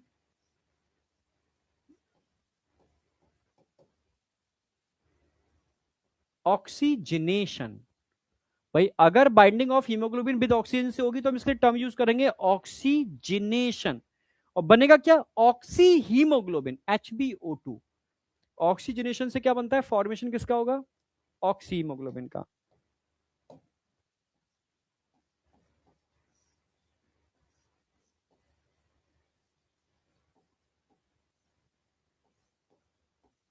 oxy haemoglobin HbO2। और ये बाइंडिंग रिवर्सिबल होती है इरिवर्सिबल? आप जानते हो ऑक्सीजन और CO2 की बाइंडिंग रिवर्सिबल होती है, CO2 की भी रिवर्सिबल होती है, इसकी भी रिवर्सिबल होती है। ठीक है, जब CO2 हीमोग्लोबिन से बाइंड करेगा तो HbCO2 बनेगा, यानी कार्बा अमाइनो हीमोग्लोबिन। जब CO2 की बाइंडिंग होगी हीमोग्लोबिन से तो इससे बनेगा कार्बा अमाइनो हीमोग्लोबिन, कार्बा अमाइनो हीमोग्लोबिन, मतलब HbCO2। और इन दोनों की बाइंडिंग ध्यान रखनी है आपको, रिवर्सिबल बाइंडिंग है, ये और ये रिवर्सिबल बाइंडिंग करते हैं, बोथ रिवर्सिबल, बोथ।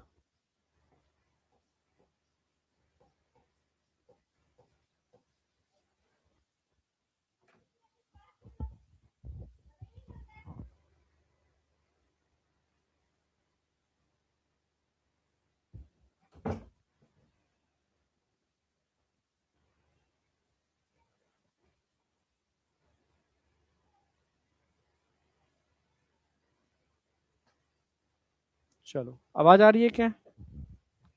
हम्म।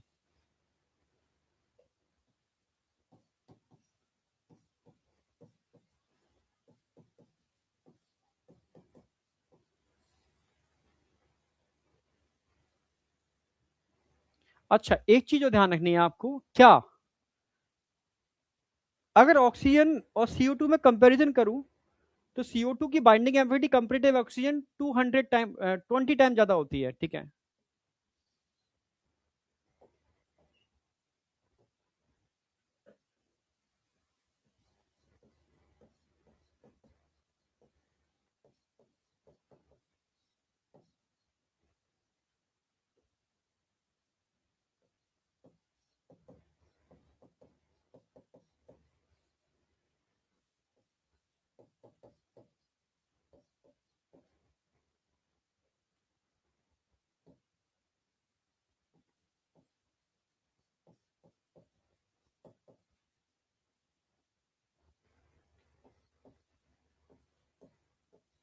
ये ध्यान रखना। ऐसे कार्बन मोनोऑक्साइड जब बाइंड करता है ना, इससे बनेगा कार्बोक्सी हीमोग्लोबिन।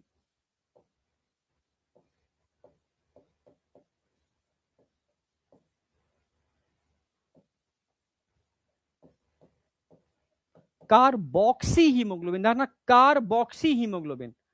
ठीक है, और इरिवर्सिबल बाइंडिंग होगी। बाइंडिंग कैसी होगी? Irreversible binding.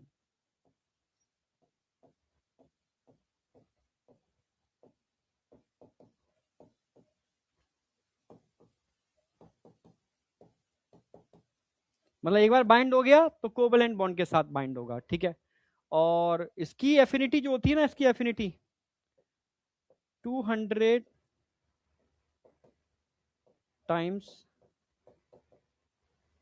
हाई एफिनिटी होगी।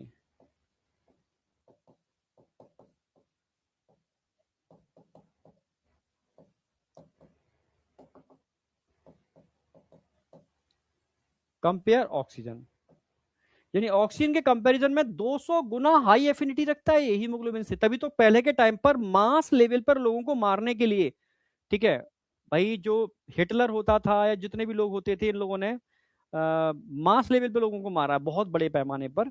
तो बड़े बड़े हॉल होते थे जिनके अंदर लोगों को बंद कर दिया जाता था, और कार्बन मोनोऑक्साइड यानी अंगीठी का धुआं, उसमें कार्बन मोनोऑक्साइड बहुत होती है, वो छोड़ दी जाती थी। तो ये कार्बन मोनोऑक्साइड उनकी हीमोग्लोबिन से हाई एफिनिटी रखता है बाइंड करने का। मतलब 200 मॉलिक्यूल ऑक्सीजन के खड़े हों और अकेला एक कार्बन मोनोऑक्साइड है, तो उनको धक्का देके अकेला बाइंड कर जाएगा, इतनी एफिनिटी रखता है। ठीक है, तो ये बाइंड कर जाएगा और परमानेंट बॉन्ड बना लेता है, कोवलेंट बॉन्ड, इरिवर्सिबल बाइंडिंग। और वो हीमोग्लोबिन बर्बाद हो जाता है, कभी भी आपके, हाँ, ऑक्सीजन से बाइंड नहीं कर पाएगा और इंसान की डेथ हो जाती है, क्योंकि स्टेबल बॉन्ड बन जाता है। समझे?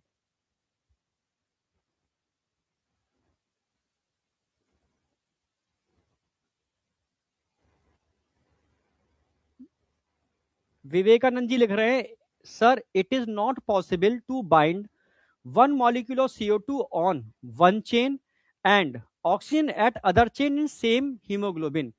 इस गधे को ये नहीं पता, विवेकानंद को हम सब पढ़ा चुके हैं, उसके बाद वो चीज लिख रहा है। इसका मतलब कान में ये लीड लगा के बैठा होगा, कान में लीड लगा के बैठा होगा।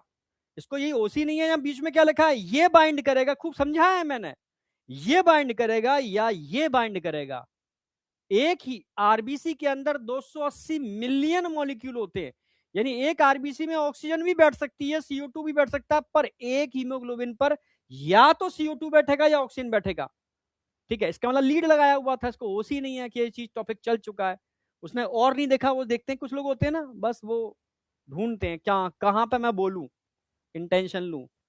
मुझे बस ऐसे, मतलब तुम लोग अगर अवेयर नहीं हो ना तो गधे हो तुम, ध्यान रखना। ठीक है, अवेयर होना चाहिए। और मैंने बताया CO2 बाइंड करेगा तो इसकी बाइंडिंग साइड चेंज हो जाएगी, ये बाइंड करेगा तो उसकी बाइंडिंग साइड चेंज हो जाएगी, और मतलब ये या ये दोनों एक साथ कैसे बाइंड कर जाएंगे? पर एक आरबीसी में दोनों बाइंड कर सकते हैं, क्योंकि एक आरबीसी में एक हीमोग्लोबिन नहीं होता, 280 मिलियन मॉलिक्यूल होते हैं हीमोग्लोबिन के। ठीक है, विवेकानंद भाई, नाम तो इतना प्यारा है और पता नहीं दिमाग कहां पर है। चलो, फ्री रेडिकल की बात करते हैं अब। ठीक है, ये समझ में आ गया भाई। ऑक्सीजनेशन होगा तो ऑक्सी हीमोग्लोबिन, क्वेश्चन आया हुआ है, ऑक्सी हीमोग्लोबिन, कार्बामाइन हीमोग्लोबिन और कार्बोक्सी हीमोग्लोबिन में डिफरेंस क्या होता है? ठीक है, तो समझ में आ गया वो सारी बातें। अब फ्री रेडिकल की बात कर लेते हैं। ये क्वेश्चन आया हुआ है, शायद इकोलॉजी का क्वेश्चन है, इकोलॉजी में था पॉल्यूशन वाला। उसमें क्वेश्चन ये था कि खेतों के अंदर यूरिया या फर्टिलाइजर्स डाले गए, बरसात का पानी से वो सारा फर्टिलाइजर वहां के पीने के पानी में मिक्स हो जाता है, खेतों से पीने के पानी में मिक्स हो जाता है। लोग उस पानी को पी लेते हैं, तो बताओ उनके ब्लड में क्या होगा? क्योंकि ये सब फ्री रेडिकल्स होते हैं, सोचो, ये फर्टिलाइजर फ्री रेडिकल्स होते हैं। ये सारे फ्री रेडिकल्स जब धीरे धीरे धीरे पीने के पानी में मिलेंगे, तो ये हीमोग्लोबिन का ऑक्सीडेशन कर देंगे, ऑक्सीडेशन ऑफ हीमोग्लोबिन। और जब हीमोग्लोबिन का ऑक्सीडेशन हो जाएगा ना, तो बन जाएगा मिथामोग्लोबिन। ठीक है, ये क्या करते हैं, it is oxidation of haemoglobin, ये हीमोग्लोबिन को ऑक्सीडाइज कर देंगे। ये क्या करेंगे, ऑक्सीडेशन ऑफ हीमोग्लोबिन। बॉडी में जितने भी फ्री रेडिकल बनते हैं ना, सारे फ्री रेडिकल चीजों को ऑक्सीडाइज ही करते हैं। विटामिन को ऑक्सीडाइज करते हैं, हीमोग्लोबिन को ऑक्सीडाइज करते हैं, तभी तो कहते हैं बॉडी के अंदर फ्री रेडिकल, बाहर का खाना खाओगे फ्री रेडिकल बनेंगे, फ्री रेडिकल आपकी एजिंग के लिए, चीजों को ऑक्सीडाइज करने के लिए रिस्पॉन्सिबल होते हैं, ठीक है। तो कैंसर को प्रोड्यूस करने के लिए रिस्पॉन्सिबल होते हैं। तो ऑक्सीडेशन ऑफ हीमोग्लोबिन।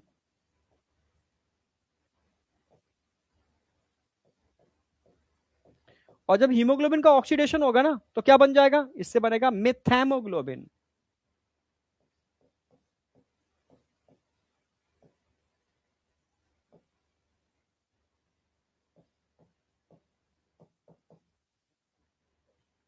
समझे, क्या बनेगा, मिथैमो, लिख लो, मिथैमोग्लोबिन, मिथैमोग्लोबिन। और इसकी बाइंडिंग, ये भी इरिवर्सिबल बाइंडिंग होती है। बाइंडिंग कैसी होगी इसकी, इरिवर्सिबल बाइंडिंग, लिख दे रहा हूं मैं, इरिवर्सिबल बाइंडिंग करता है।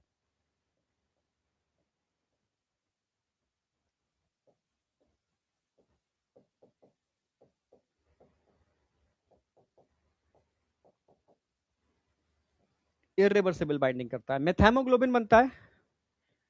और इस मेथैमोग्लोबिन बनने की वजह से, यस, ब्लू कलर हो जाता है बॉडी का, ब्लू अपीयरेंस आ जाती है, ब्लू कलर ऑफ ब्लड।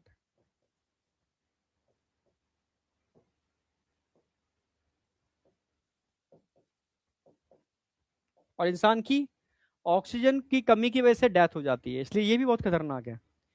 तो ये चारों चीजें समझनी है। और ऑक्सीजन हीमोग्लोबिन से बाइंड करेगी, ऑक्सीजनेशन बोलते हैं, और ऑक्सी हीमोग्लोबिन बन जाएगा, रिवर्सिबल बाइंडिंग है।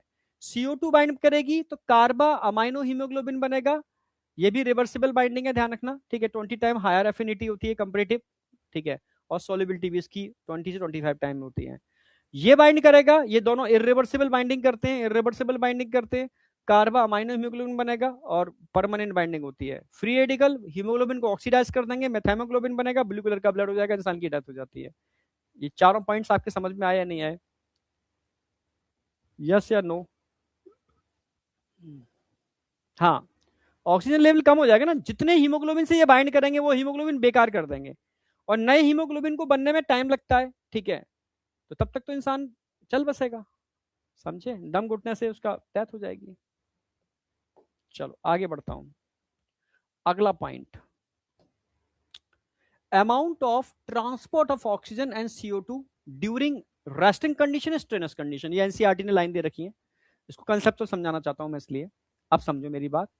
इन अ हेल्दी ह्यूमन, ये तो अभी बताया था मैंने कि 100 ml ब्लड में कितना हीमोग्लोबिन होना चाहिए, 15 ग्राम हीमोग्लोबिन होना चाहिए एक हेल्दी ह्यूमन के अंदर। हाँ, 15 ग्राम हीमोग्लोबिन होना चाहिए। और 1 ग्राम हीमोग्लोबिन कितना ऑक्सीजन से बाइंड कर लेता है, 1.34 ml। तो 15 ग्राम हीमोग्लोबिन कितने से बाइंड करेगा, इनटू कर दो, 20 ml ऑक्सीजन, 15 ग्राम। और 15 ग्राम हीमोग्लोबिन कितने ब्लड में होता है, 100 ml। तो ऐसे भी कर सकते हो कि आपका 100 ml ब्लड कितनी ऑक्सीजन को कैरी करेगा, 20 ml, क्योंकि 100 ml ब्लड में 15 ग्राम हीमोग्लोबिन होता है, 15 ग्राम हीमोग्लोबिन 20 ml ऑक्सीजन से बाइंड करता है, मतलब 100 ml ब्लड 20 ml ऑक्सीजन को कैरी करने में कैपेबल होता है। अब मुझे बताओ, ये समझ में आया नहीं आया, यस या नो?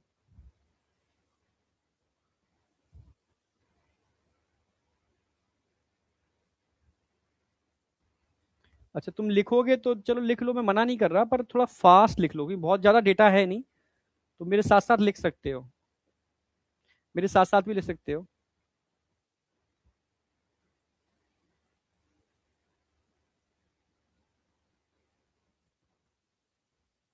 हाँ बेटा, अब तुम इससे अनुमान लगा लो कि ऐसा कोई भी फूड जो आपके हीमोग्लोबिन से बाइंड करके मतलब फ्री रेडिकल की तरह काम करेगा, तभी तो जितने भी एंटी एजिंग एजेंट होते हैं ना, वो एंटी फ्री रेडिकल होते हैं, एंटी फ्री रेडिकल। तभी तो भाई ग्रीन टी पीने के लिए बोलते हैं, क्यों बोलते हैं, ग्रीन टी के अंदर फ्री रेडिकल को,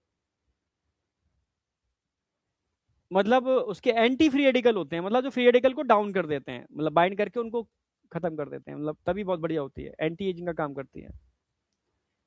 फ्रूट्स जितने भी होते हैं उनके अंदर फ्री रेडिकल को डाउन करने के लिए, ठीक है, चीजें होती हैं। तो जितने भी एंटीऑक्सीडेंट, हाँ मतलब उनको एंटीऑक्सीडेंट कहते हैं, एंटीऑक्सीडेंट। एंटीऑक्सीडेंट जो फ्री रेडिकल को सप्रेस कर दें, ऑक्सीडेशन से बचा लें आपको। तो एंटीऑक्सीडेंट आपकी डाइट में होने चाहिए। ओमेगा 3 फैटी एसिड आपको खाना चाहिए, ठीक है। ग्रीन टी पीनी चाहिए आपको। आपको फ्रूट्स का जूस पीना चाहिए, एंटीऑक्सीडेंट होता है। अनार के जूस में बहुत एंटीऑक्सीडेंट होते हैं, टमाटर में एंटीऑक्सीडेंट होते हैं, पर पानी बहुत पीना चाहिए साथ में। आजकल नए टाइप के पानी का कंसेप्ट चल गया है, आयोनाइजेबल वाटर। तो आयोनाइजर आता है, मैंने भाई रेट पूछा कल क्या कॉस्ट है, तो भाई 1.5 लाख रुपए का आयोनाइजर है, साथ में वाटर प्यूरिफायर भी लेना पड़ेगा आपको 2 लाख रुपए। तो मैंने भैया रख लो तुम अपना, ठीक है। हमें लगा कि यार ठीक है 50-60 हज़ार रुपए में हो जाएगा काम, पर नहीं, बहुत महंगा है।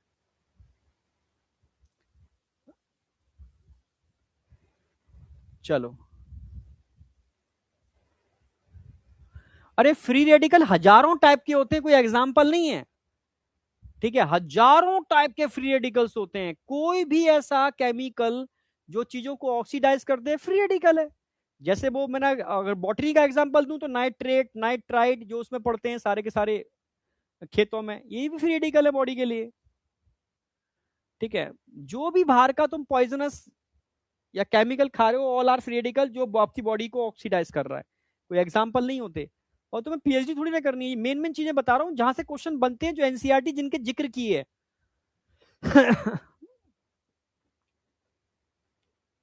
चलो, कंसेप्चुअल चीजों पर फोकस कर रहे हैं, आगे आ जाओ। अब देखो एनसीईआरटी ने यहां जिक्र किया तो उसको समझाने वाला हूं कि कैसे, इसका पूरा मैं डायग्राम बनाऊंगा।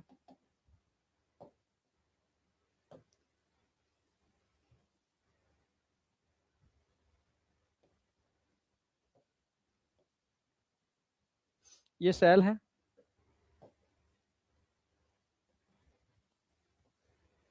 सेल के अंदर आप जानते हो होता क्या है, C6H12O6 का ब्रेकडाउन।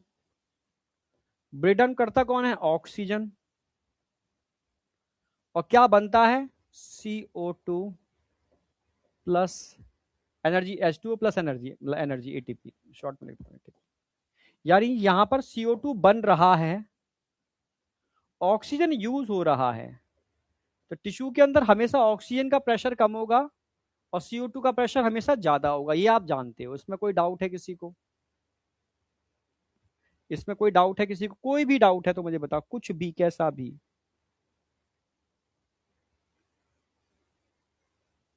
कुछ भी डाउट कैसा भी।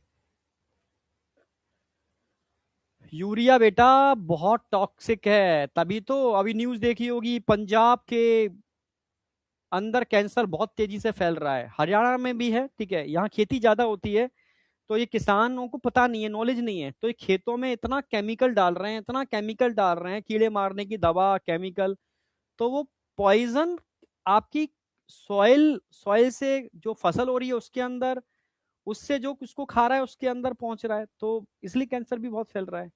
तो कैंसर के कारण बहुत सारे हैं, ये भी कारण है। अब इंसान खाए तो खाए क्या, मैं समझ नहीं पा रहा हूँ।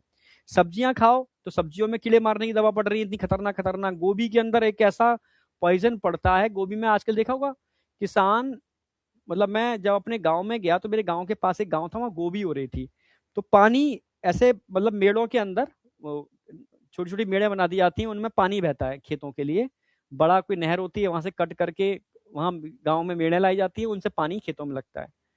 तो अब क्या किया उन्होंने, गोभी के लिए पानी लगा रहे थे, तो वहां उन्होंने जब पानी की जो नहर सी बह रही थी छोटी छोटी, उसमें पानी बह रहा था, उनमें शीशियां टांग दी हैं, एक एक ड्रॉप करके वो पानी बह रहा है ना उनके अंदर, वो ड्रॉप केमिकल गिर रहा है। सोचो कितना टॉक्सिक केमिकल होगा एक ड्रॉप उस बहते हुए पानी के अंदर।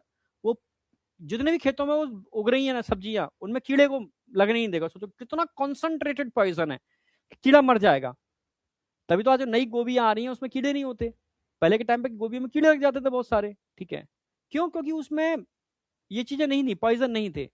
आजकल जितनी चीजें आ रही है ना, समझ लो, तुम ऐसे समझो, अगर तुम आटा बाजार का खा रहे हो तो तुम पॉइजन खा रहे हो। मतलब रियलिटी है, ठीक है। अब कोई सर क्या खाएं, आटा भी ना खाएं, ठीक है, मैं तो आटे से स्टार्ट कर रहा हूँ। तुम आलू खा रहे हो तो पॉइजन खा रहे हो, यूरिया भर भर के डल रहा है, ठीक है। मतलब मैं क्या बताऊं यार। अम, मतलब बहुत मैं एक्सप्लेन नहीं कर सकता, ठीक है। सब्जियां खा रहे हो तो पॉइजन खा रहे हो। और जितने भी डिब्बे बंद वाली पैकिंग वाली चीजें आती हैं, चाहे वो कितनी भी हेल्दी चीजें क्यों ना हो, और पैकिंग में आ रही है, तो सब में कीड़े मारने की इतनी गंदी पॉइजन पड़ते हैं।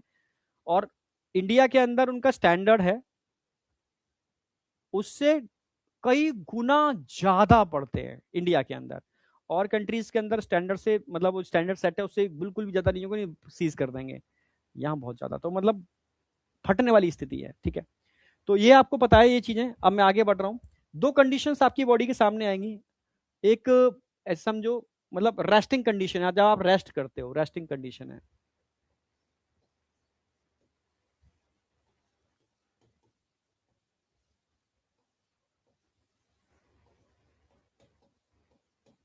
रेस्टिंग कंडीशन है। और जैसे मानो आप, मतलब आप एक्सरसाइज कर रहे हो, आपकी बॉडी पर स्ट्रेन पड़ रहा है, आप कोई ऐसा काम कर रहे हो जैसे सामान उठा रहे हो, दौड़ रहे हो, एक्सरसाइज कर रहे हो, स्ट्रेनस कंडीशन।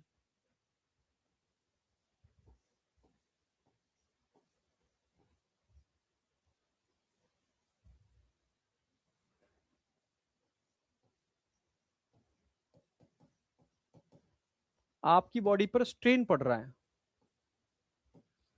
आप समझ रहे हो? हाँ।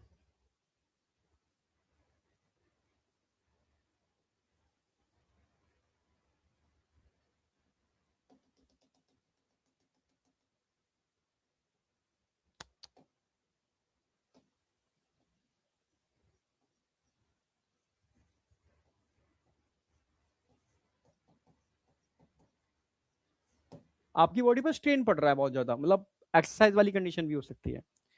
जब आप रेस्टिंग कंडीशन पर होगे तब आपकी बॉडी में ऑक्सीजन का यूटिलाइजेशन ज्यादा होगा या कम? कम। और जब आप दौड़ लगा रहे होगे तो ऑक्सीजन का यूटिलाइजेशन ज्यादा होगा, क्यों? क्योंकि एटीपी की जरूरत ज्यादा पड़ेगी। अब पहले नॉर्मल कंडीशन की बात कर लेते हैं। नॉर्मल कंडीशन के अंदर ऑक्सीजन कम यूटिलाइज होगी क्योंकि एटीपी की जरूरत कम है। जब आप दौड़ लगा रहे होगे तब ऑक्सीजन का यूटिलाइजेशन ज्यादा होगा, क्यों? क्योंकि एटीपी की जरूरत ज्यादा होगी, सिंपल सी बात है, ठीक है। और यहां CO2 कम बनेगी, वहां CO2 ज्यादा बनेगी, सिंपल सी बात है। जो ब्लड ऑक्सीजन लेकर के आता है वो कैसा ब्लड होगा? ऑक्सीजनेटेड ब्लड होगा, ठीक है। और ऑक्सीजन किस में आती है? ये आप जानते हो, हीमोग्लोबिन में आती है। हीमोग्लोबिन में आती है। मान लो ये हीमोग्लोबिन है, ऑक्सीजनेटेड ब्लड के अंदर ऑक्सीजन लेकर के आ रहा है। कितना है? आप बोलोगे 20 ml, 20 ml पर 100 ml ऑफ ब्लड। ये 20 ml क्या होगी? ऑक्सीजन।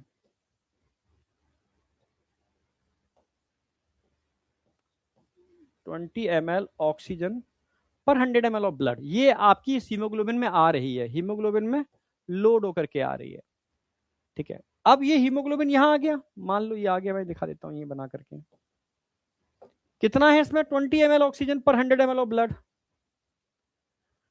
जब रेस्टिंग कंडीशन होती है तो 20 ml में से सिर्फ इसका एक चौथाई यानी 5 ml,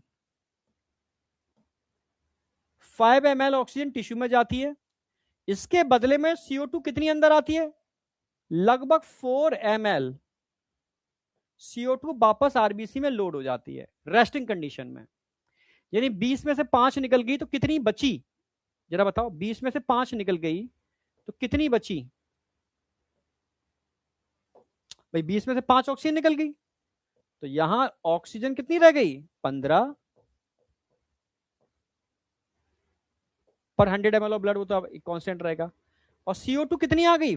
CO2 कितनी आ गई इसके अंदर? 4 ml पर 100 ml ऑफ ब्लड। ये कौन सा ब्लड होगा? जो लौट रहा होगा, यानी डीऑक्सीजिनेटेड ब्लड होगा। ये कौन सा ब्लड होगा? Deoxygenated blood.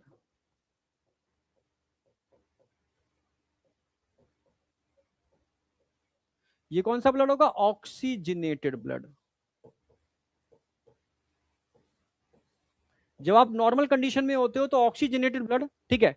हाँ, ये तो खैर कॉमन डेटा है, ये तो आप नॉर्मल कंडीशन में होगे या इस कंडीशन में भी होगे तब भी इतना ही हीमोग्लोबिन, ये तो फिक्स डेटा है, इसमें तो कोई डाउट है ही नहीं, ठीक है।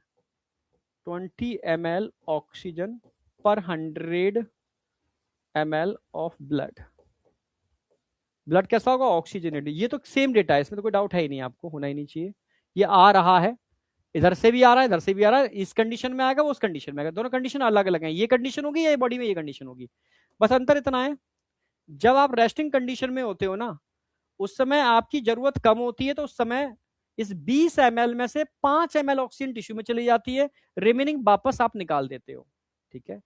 और CO2 कितनी आ गई? 4 ml पर 100 ml ऑफ ब्लड के हिसाब से मैंने काउंट किया है। यहां पर 100 की जगह मैं 200 कर दूंगा तो ये भी डबल हो जाएगा, 1000 कर दूंगा तो इसको 5 गुना कर दोगे, सिंपल सी बात है। तो 5 उसके बदले में 4, 4 पॉइंट कुछ होता है, एग्जैक्ट हम 4 लिखते हैं उसको, एनसीईआरटी 4 लिखती है, ठीक है। ऑक्सीजनेटेड ब्लड, डीऑक्सीजनेटेड ब्लड, ठीक है, ये एक्सचेंज हो गया। हाँ, जब आप एक्सरसाइज करते हो तो आपकी बॉडी की एनर्जी रिक्वायरमेंट ज्यादा होगी, तो CO2 ज्यादा बनेगा, क्योंकि ऑक्सीजन का ज्यादा यूटिलाइजेशन होगा, क्योंकि ग्लूकोज ज्यादा टूटेगा, सिंपल सी बात है। तो 20 ml में से इस बार आप जो ऑक्सीजन यूज करोगे ना वो ज्यादा करोगे, यानी 20 की आप 5 की जगह 15 हो जाएगा, 15 ml ऑक्सीजन टिश्यू में चली जाएगी। 15 ml टिश्यू में चलेगी तो कितनी रह गई, तो कितनी बच गई जो लौटेगी? भाई 20 में से 15 गए तो कितने बचे?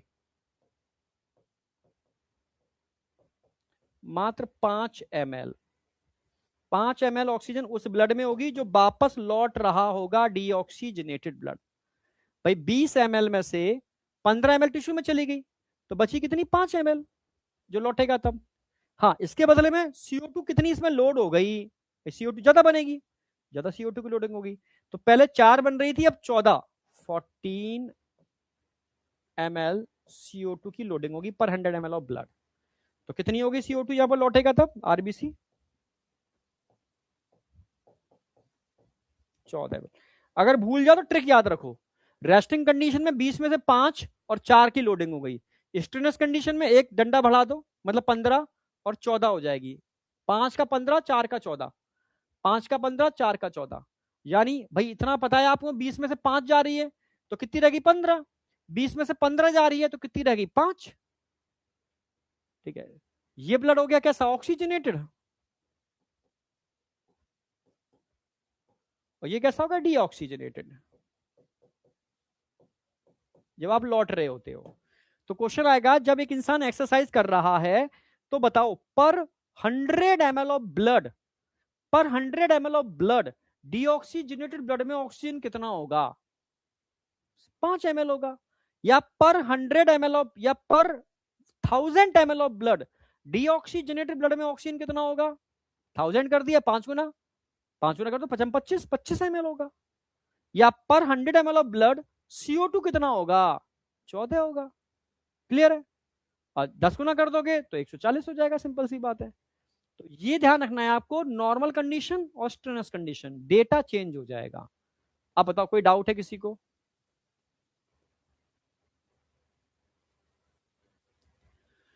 ये बेसिक है, एनसीईआरटी में दे रखा है, इसलिए मैंने ये प्रॉपर कंसेप्चुअल कराया है, जिससे किसी भी लेवल का क्वेश्चन आए तो आप कर पाओ। नॉर्मल कंडीशन, जब रेस्टिंग कंडीशन होती है तब कंडीशंस क्या क्या होती हैं? 20, भाई ये तो पता है कि हमेशा ऑक्सीजनेटेड ब्लड में 20 ml ऑक्सीजन होती ही होती है पर 100 ml ऑफ ब्लड, फिक्स है, कंडीशन कैसी भी हो।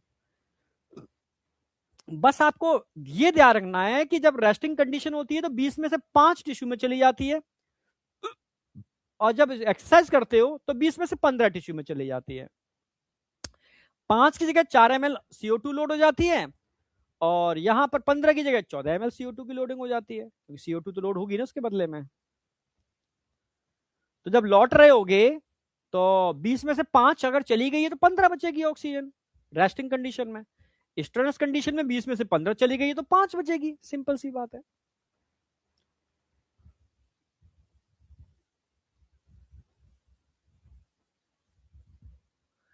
बेटा कोक सारी नुकसान करती है, चाहे डाइट कोक हो चाहे नॉर्मल कोक हो, ठीक है।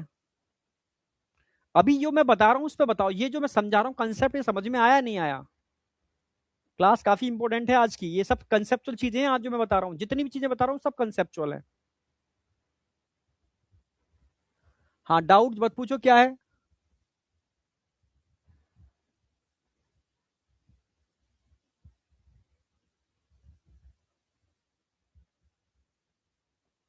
बीएमएस?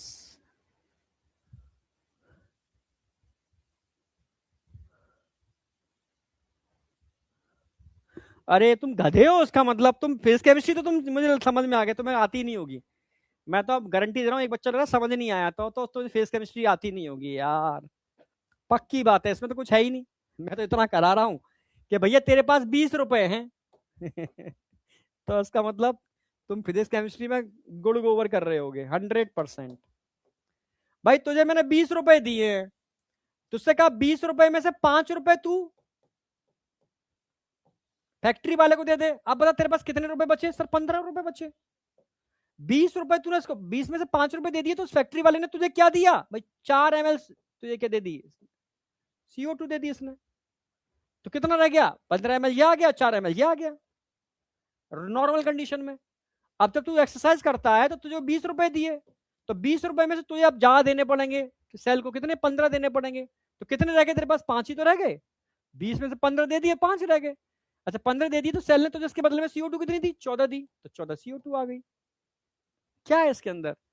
तुम इतना नहीं समझ पा रहे हो कि 20 में से 5 दे दिए तो 15 बच गए, इसके बदले में भाई 5 दे दिए तो 4 ml CO2 लोड होगी इसके अंदर। ये तो मैं बता रहा हूं, इसमें है क्या? 20 ml ऑक्सीजन लेकर के आए थे तुम, 20 में से 5 तुमने दे दी, तो 15 ml बच गई। जो बच गई, जो भाई लौट रहा है वो लेकर ही जाएगा, बचा हुआ लेके जाएगा। और साथ में क्या लेके जा रहा है? CO2 कितनी? 4 ml, तो 4 ml पर 100 ml बढ़ के साथ में CO2 लेके जा रहा है।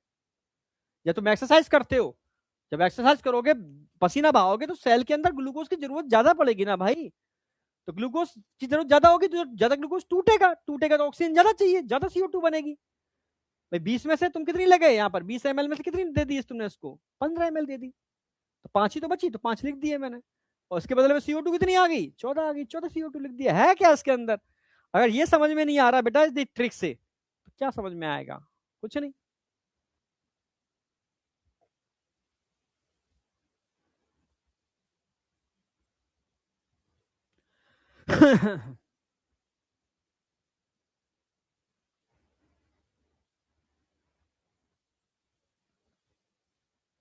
शुभम गुप्ता सर, पिछली साल सीप मैम से की थी जूलॉजी, पर आप ज्यादा कंसेप्ट क्लियर करवाते हो।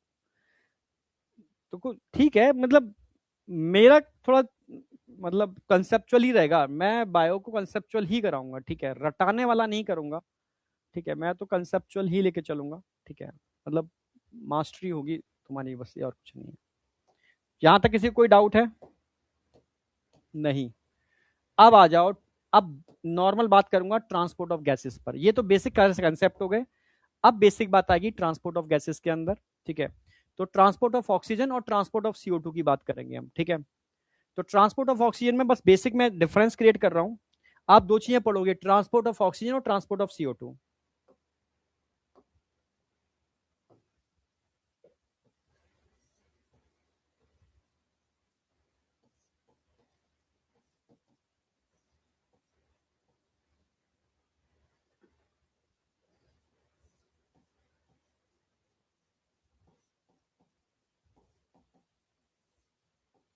दो चीजें पढ़ने वाले हो आप। ठीक है, और ये भी जानते हो कि अगर मैं ऑक्सीजन के ट्रांसपोर्ट की बात करता हूं तो ऑक्सीजन का जो ट्रांसपोर्ट है ना, वो दो फॉर्म्स में होता है। 98% के आसपास और लगभग 2% के आसपास। अप्रोक्सीमेटली बात कर रहा हूं मैं, अप्रोक्सीमेटली, समझ रहे हो ना मेरी बात? हाँ।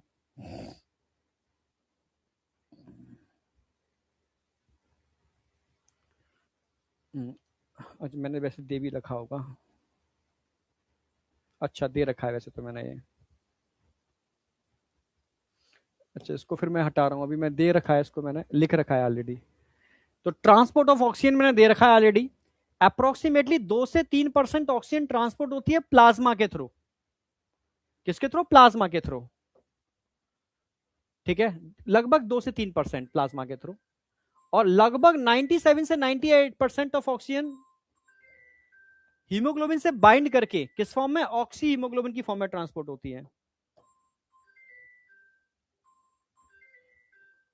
97 से 98%, 2 से 3% ऑक्सीजन ट्रांसपोर्ट थ्रू प्लाज्मा। ठीक है, क्लियर है बिल्कुल। ये दो बातें ध्यान रखनी है। अभी पहले ऑक्सीजन की बात करता हूं, CO2 की बात में करूंगा, ये डेटा आपको याद रखना है। अब क्वेश्चन आता है, सर ऑक्सीजन प्लाज्मा के थ्रू 2 से 3% हो रही है और आरबीसी के थ्रू बहुत ज्यादा हो रही है, जबकि CO2 जब पढ़ाऊंगा ना तो CO2 प्लाज्मा के थ्रू 77% ट्रांसपोर्ट होती है, कराऊंगा अगली कल वाली क्लास के अंदर। प्लाज्मा के थ्रू बहुत कम, क्योंकि CO2 की, सॉरी आरबीसी की थ्रू बहुत कम, क्योंकि CO2 की सॉल्युबिलिटी कंपेरेटिव ऑक्सीजन बहुत ज्यादा होती है, 20 से 25 टाइम ज्यादा, जबकि ऑक्सीजन की सॉल्युबिलिटी प्लाज्मा में कम होती है, तो इसलिए ऑक्सीजन प्लाज्मा के थ्रू कम ट्रेवल करती है। ठीक है, आरबीसी के थ्रू ज्यादा ट्रेवल करती है, कंपैरिजन करके बताऊंगा मैं। ठीक है, अभी इसको मैं कल कंपैरिजन करूंगा CO2 के साथ। अब आ जाओ जो मैं आज कराने वाला हूं, ट्रांसपोर्ट ऑफ ऑक्सीजन में ऑक्सीजन हीमोग्लोबिन डिसोसिएशन कर्व, इससे क्वेश्चन आता है भाई, very very very very important.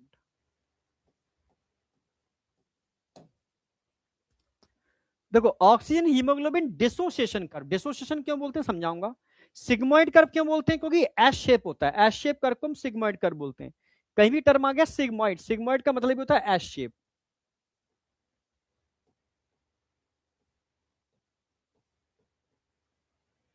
S shape का मतलब हो गया सिग्मोइड।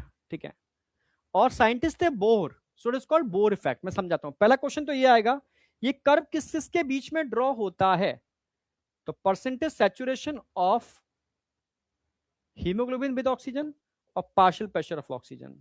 मैं लिख भी दे रहा हूं,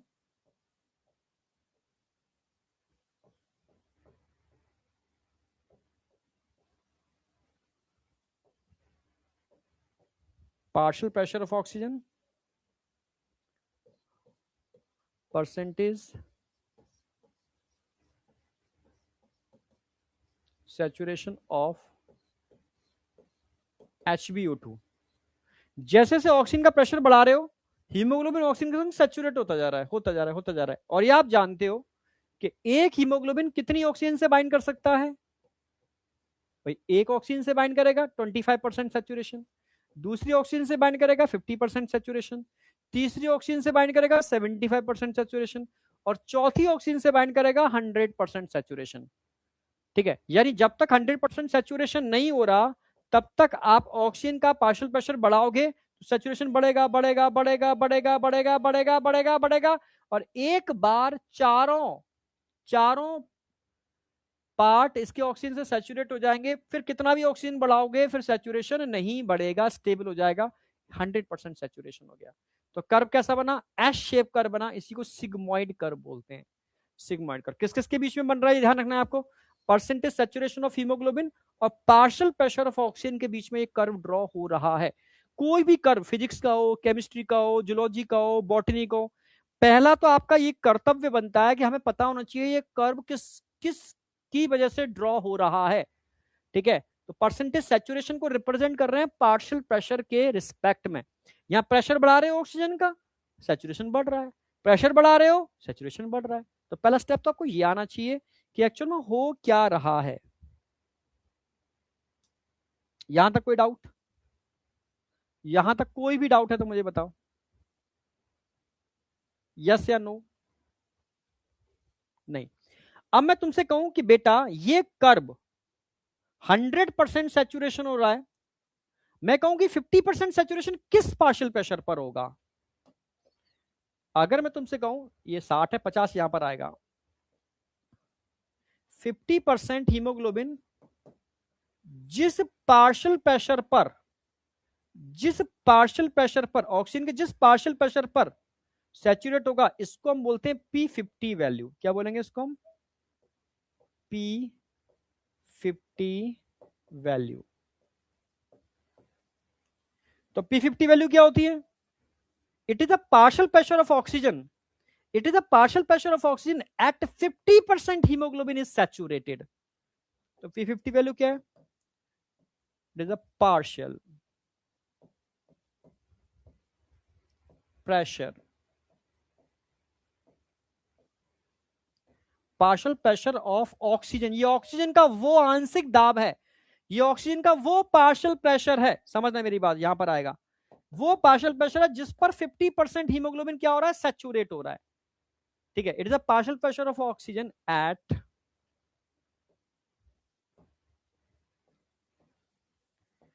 50% hemoglobin is saturated।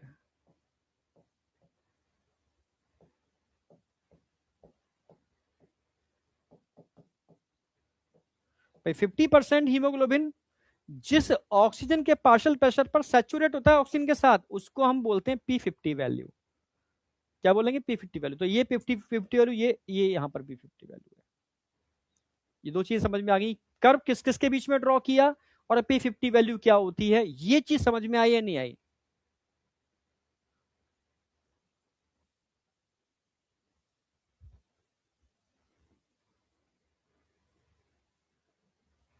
अब मुझे बताओ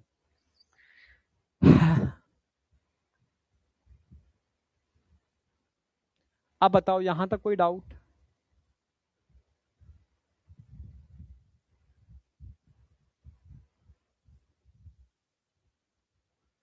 अमन कुमार सिंह, ह्यूमन फिजियोलॉजी कब तक एंड होगी? तू ये देख, ये सोच, ठीक है। देख जो प्लानर दिया है ना, मेरा प्लानर एग्जैक्ट चलता है जो प्लानर दिया है, एक आध लेक्चर ऊपर या नीचे हो सकता है,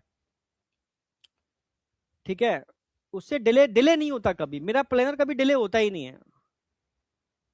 जो प्लानर दे रखा है उसमें देख लो मेरी कब एंड डेट है, समझ जाओगे। क्योंकि छुट्टियां भी उसमें मेंशन है, कौन कौन छुट्टियां कितनी पड़ेंगी, दिवाली आएगी जो भी आएगी, तो उसके हिसाब से तुम एंड डेट भी देख सकते हो, मेरा पूरा सिलेबस कब एंड होगा, डेट क्या आ रही है एग्जैक्ट, वही सब चीजें आएंगी।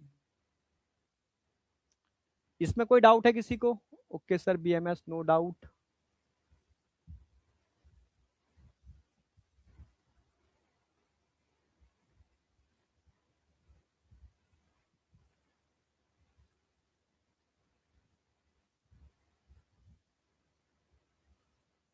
यहां तक समझ में आया?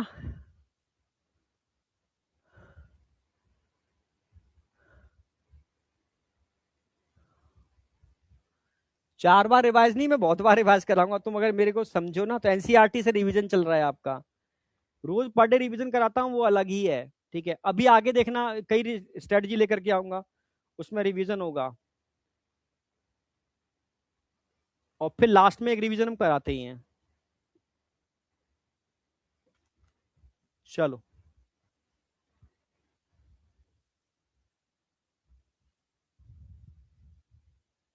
बाबा अग्नोत्री बोल रहे हैं आपकी सैलरी कितना है सर? मतलब जब पढ़ने आए हैं कि सैलरी पूछने आए हैं? आह, समझ में आ गए?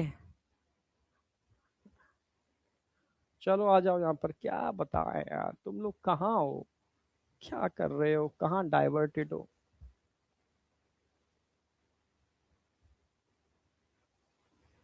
चलो अब आ जाओ, अब मैं इसको समझाऊंगा, एक ही ग्राफ में सारी कंडीशन समझा दूंगा, सारी कंडीशन। ये कर्व है, पार्शियल प्रेशर ऑफ ऑक्सीजन और परसेंटेज सैचुरेशन ऑफ हीमोग्लोबिन के बीच में ड्रॉ कर रहे हैं, समझो।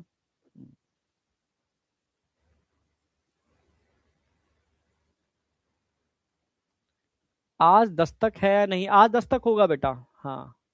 कलेक्शन में 2 बैच हो गए थे, कमर में बहुत पेन था, तो अभी दस्तक, और एक्चुअल में दस्तक, मैं पूरा रेस्पिरेशन दस्तक 3 लेक्चर में कराऊंगा ना, तो एक हफ्ते में 3 ही क्लास मिलती हैं, तो वहां लगातार क्लास लेने के लिए मेरे पास ऑप्शन ही नहीं है, इसके पैरेलल चलेगा दस्तक, ठीक है। हाँ, तो जैसे ही चैप्टर खत्म होगा इसको 3 लेक्चर में वहां नेक्स्ट वीक में कंप्लीट कर दूंगा मैं। तो आज दस्तक होगा, उसमें मैं अभी आज क्वेश्चन कराने हैं मुझे न्यूक्लिक एसिड के और लिपिड के, ठीक है। इसके क्वेश्चन करा करके वो बायोमोलिक्यूल खत्म हो जाएगा वहां पर, और फिर जो मंडे आएगा, मंडे ट्यूसडे वेडनेसडे के अंदर मैं पूरा चैप्टर दस्तक में 3 दिन के अंदर कंप्लीट करूंगा, 3 दिन के अंदर, 10 10 10 10 मिनट के अंदर, 30 मिनट के अंदर पूरा ब्रीदिंग आपकी खोपड़ी में सेट होगा, और फिर आगे मैं उसके वो कराता रहूंगा, उसके वो क्वेश्चंस कराता रहूंगा, ठीक है, इसी चैप्टर के। जैसे क्वेश्चन मैं काफी कराए, पर और भी अच्छे क्वेश्चन वहां भी करा दूंगा। अब आ जाओ। अच्छा, ये कर्व क्या होता है ना, कभी कभी या ऐसे की जगह ऐसे भी हो जाता है, ऐसे, ऐसे। यानी कर्व लेफ्ट साइड शिफ्ट हो जाता है, यहां से यहां शिफ्ट हो जाता है, लेफ्ट शिफ्ट। ठीक है, कभी कभी। पर कभी कभी ये कर्व यहां से ऐसे भी शिफ्ट हो जाता है, ऐसे,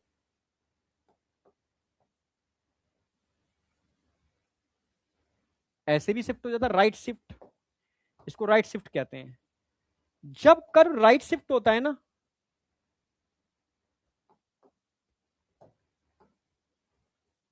राइट शिफ्ट, तो क्या होगा, लेफ्ट शिफ्ट होगा तो क्या होगा, ये समझाना है मुझे। ठीक है, ये कर्व क्या हो गया, लेफ्ट शिफ्ट हो गया।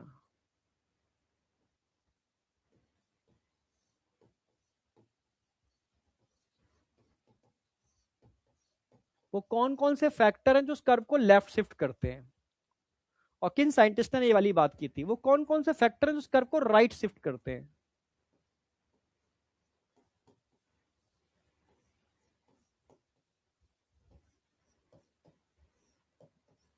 और कौन कौन से साइंटिस्ट थे जिन्होंने इसके बारे में समझाया था, बोहर साहब ने समझाया था, थोड़ा कॉल्ड बोहर इफेक्ट। और जब भी राइट शिफ्ट होता है तो HBO2 का डिसोसिएशन होता है। इसको नोट कर लो पहले तो, ठीक है। हाँ,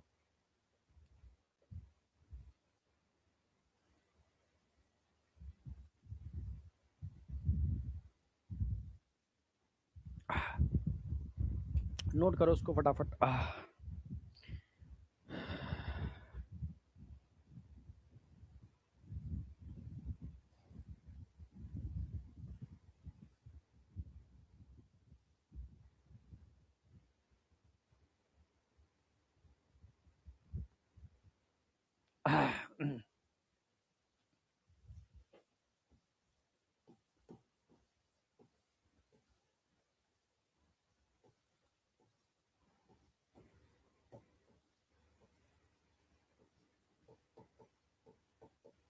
लेफ्ट शिफ्ट कब होगा, जब आपकी फेवरेबल कंडीशन होगी।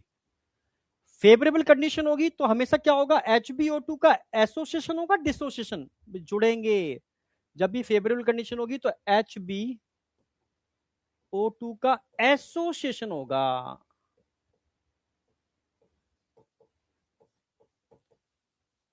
और ये वाली बात किसने बताई थी, एक साइंटिस्ट थे हेल्डेन, सो it is called हेल्डेन effect.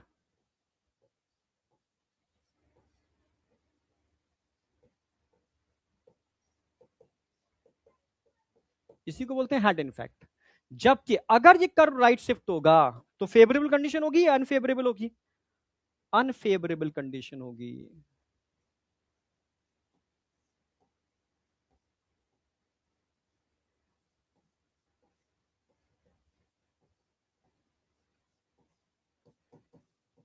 Unfavourable condition होगी। इस समय HBO2 का एसोसिएशन होगा, डिसोसिएशन। भाई अनफेवरेबल कंडीशन में मिल ही नहीं सकते कभी। HBO2 का डिसोसिएशन होगा, तभी तो उसको डिसोसिएशन कर बोलते हैं। और ये वाली बात किसने बोली थी, अभी बताया मैंने, क्या बोलते हैं उसको, Bohr effect, so it is called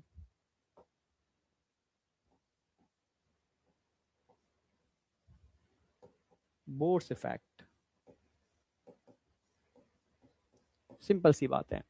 यानी ये नॉर्मल कर्व था, ये नॉर्मल कर्व था, जो पार्शियल प्रेशर ऑफ ऑक्सीजन और परसेंटेज सेचुरेशन के बीच में हम ड्रॉ कर रहे हैं, सिग्मोइड बन रहा है।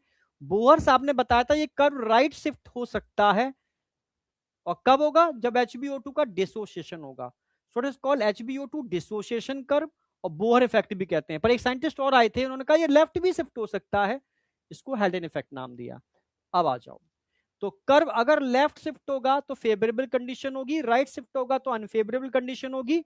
यहां पर HBO2 का एसोसिएशन होगा, यहां डिसोसिएशन होगा। इसकी बात की थी हेल्डिन साहब ने, इसकी बात की थी बोहर साहब ने। अब वो कौन कौन से फैक्टर हैं जो इसको फेवरेबल या अनफेवरेबल बनाते हैं, अब यहां आ जाओ।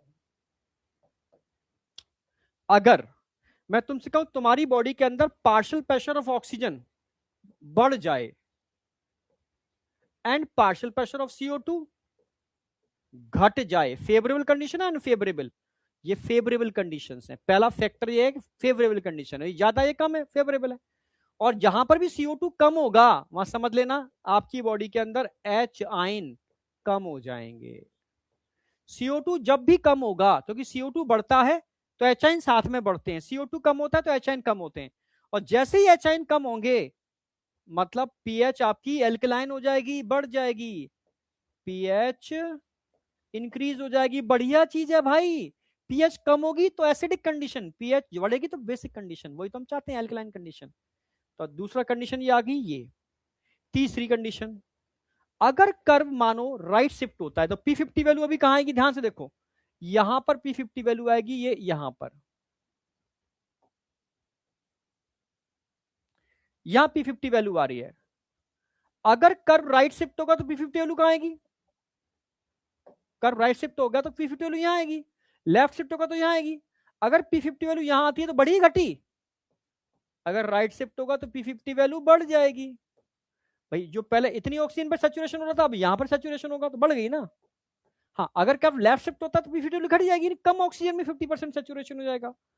तो राइट शिफ्ट होगा तो P50 वैल्यू बढ़ेगी, और लेफ्ट शिफ्ट होगा तो P50 वैल्यू घटेगी, P50 घट जाएगी, लेफ्ट होने पर घटेगी। तो यहां पर P50 वैल्यू क्या होगी, घटेगी।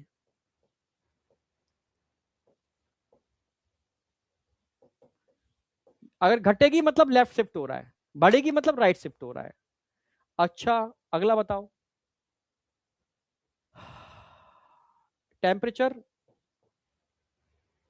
का कोई इफेक्ट पड़ता है, पड़ता है। अगर टेम्परेचर कम कर दो तो लेफ्ट शिफ्ट होगा, एसी में बैठो बढ़िया लगेगा, अगर तपती हुई धूप में बैठा दूं तो तुम बड़बड़ा जाओगे, राइट शिफ्ट हो जाएगा। ये कंडीशन कहां देखने को मिलती है, नियर, भाई ये सब चीजें कहां देखने को मिलेंगी, नियर लंग्स। लंग्स के पास आप जानते हो HbO2 का एसोसिएशन होता है, क्योंकि ऑक्सीजन ज्यादा होती है CO2 कम होती है। ये एप्लीकेबल होता है वहां P50 वैल्यू कम हो जाती है, टेम्परेचर कम होता है लंग्स के पास, जब टिश्यू के पास सारी साइकिलें चल रही होती है टेम्परेचर ज्यादा होता है, नियर लंग्स। इसका उल्टा कर दो, ठीक है, जस्ट उल्टा कर दो, यहां पर पार्शियल प्रेशर ऑफ ऑक्सीजन कम होगा, इसकी वजह से पार्शियल प्रेशर ऑफ CO2 बढ़ जाएगा। और जहां CO2 का प्रेशर बढ़ता है वहां आप जानते हो H आयन कंसंट्रेशन बढ़ जाएगा, और H आयन बढ़ने से क्या होगा, पीएच कम हो जाएगा, एसिडिक कंडीशन आ जाएगी। और ऐसा कहां होगा भाई, P50 वैल्यू का यहां पर क्या हो जाएगी, P50 वैल्यू बढ़ जाएगी, टेम्परेचर ज्यादा होगा क्योंकि टिश्यू के पास BMR साइकिलें ज्यादा चलती है तो टेम्परेचर बढ़ जाएगा। और नियर टिश्यू, ये सारी कंडीशन टिश्यू के पास देखने, अब सारे क्वेश्चन आपके मात्र से सॉल्व हो जाने हैं, कोई चीज रटने की नहीं है। Favourable unfavourable, association dissociation, हेल्डन effect, Bohr effect. यहां पर भाई ऑक्सीजन ज्यादा होगी तो CO2 कम होगी, CO2 कम होगी तो HN कम होंगे, HN कम होंगे तो पीएच बढ़ जाएगी, अल्कलाइन कंडीशन होगी। P50 तुम्हारे सामने कम हो रही है, टेम्परेचर कम होगा, नियर द लंग्स, जिसका अपोजिट कर दिया मैंने। सारे क्वेश्चन सॉल्व होंगे आपके, एक क्वेश्चन नहीं बचेगा। अब मुझे बताओ यहां तक समझ में आया नहीं आया।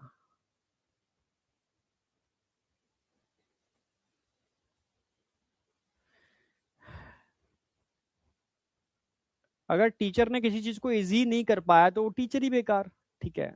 अगर टीचर से पढ़कर के वो चीजें इजी ना लगे आपको तो वो मतलब ही नहीं है पढ़ाने का, फिर तो बच्चा खुद ही देख लेगा ना, ठीक है। तुम अभी बायोमोलिक्यूल देखना, बायोमोलिक्यूल बच्चे कहते थे सर सबसे बड़ा सर दर्द है, केमिस्ट्री में भी आता है, बायोलॉजी में भी है, 5 क्वेश्चन आते हैं सर, बहुत बड़ा सर दर्द है। तो इस साल से बायोमोलिक्यूल मैंने स्टार्ट किया, ये पिछली साल से सॉरी। तो अब बच्चे कहते हैं सर बायोमोलिक्यूल तो बहुत ईजी लगता है। चलो ठीक है,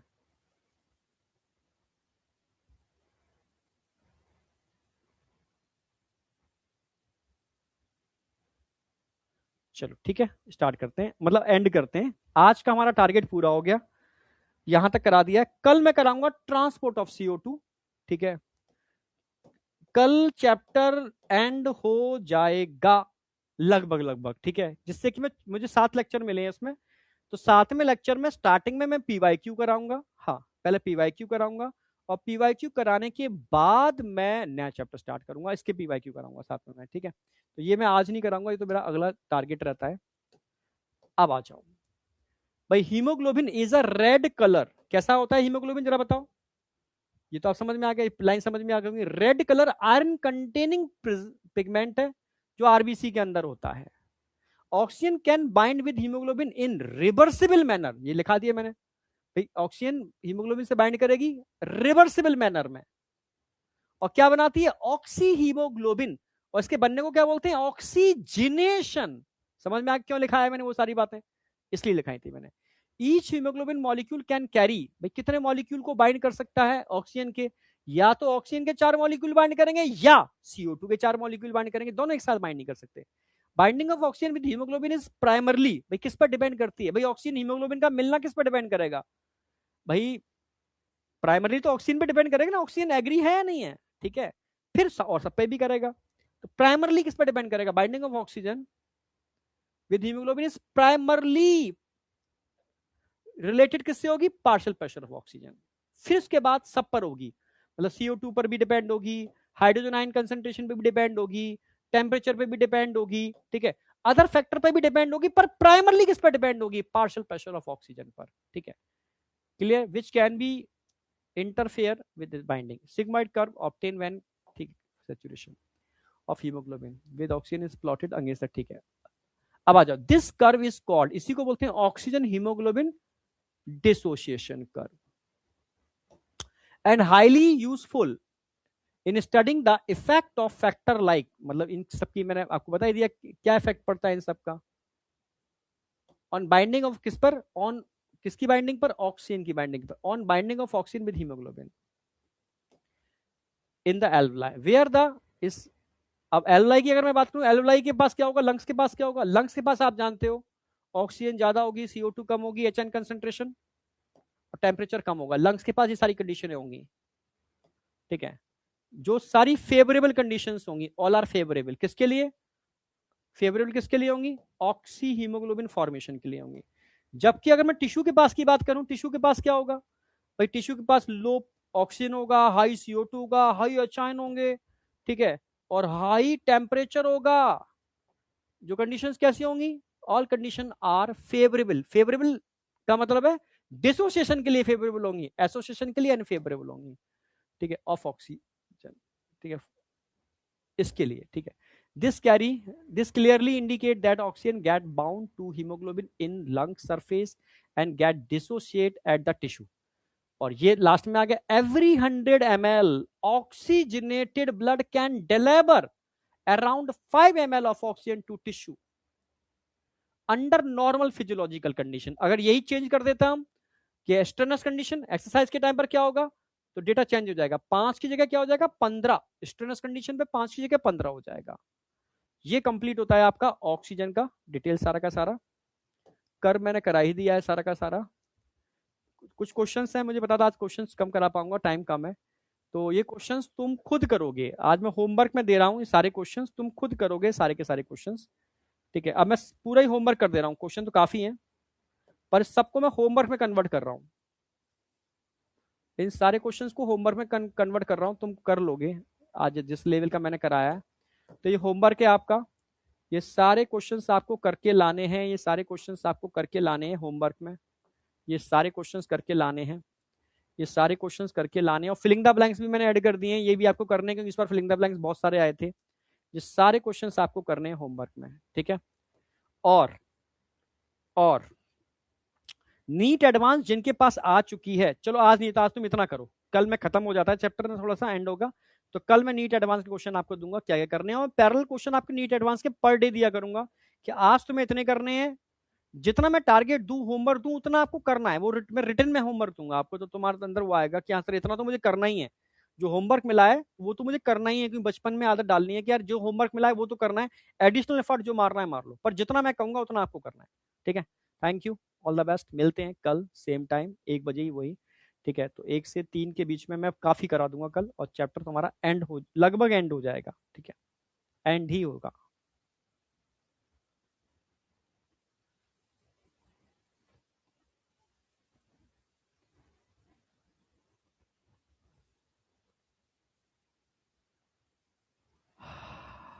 चलो बेटा, ऑक्सीजनेटेड ब्लड हमेशा 20 ml ऑक्सीजन लेके जाता है, पर डीऑक्सीजनेटेड ब्लड डिपेंड करता है कंडीशन के ऊपर। अगर नॉर्मल कंडीशन है तो डीऑक्सीजनेटेड ब्लड 15 ml ऑक्सीजन लेके जाएगा, अगर तुम एक्सरसाइज कर रहे हो तो डीऑक्सीजनेटेड ब्लड मात्र 5 ml ऑक्सीजन लेकर के जाएगा, बाद बाकी की यूज हो जाएगी। ठीक है। लंग्स के पास कोई मेटाबॉलिक रिएक्शंस नहीं हो रही हैं, इसलिए टेम्परेचर कम रहता है, जबकि टिश्यू के अंदर बहुत सारी मेटाबॉलिक रिएक्शन चल रही हैं तो वहां टेम्परेचर बढ़ा रहता है। ठीक है। तो अगर तुम टेम्परेचर चेक करोगे, टिश्यू के अंदर metabolic reaction, glycolysis, Krebs cycle etcetera चल रही है, सेल है वो तो। लंग्स के पास अगर मैं बात करूं तो वहां पर सरफेस पर ऑक्सीजन का बस ट्रांसपोर्ट हो रहा है, कंपेरेटिव लो टेम्परेचर होता है।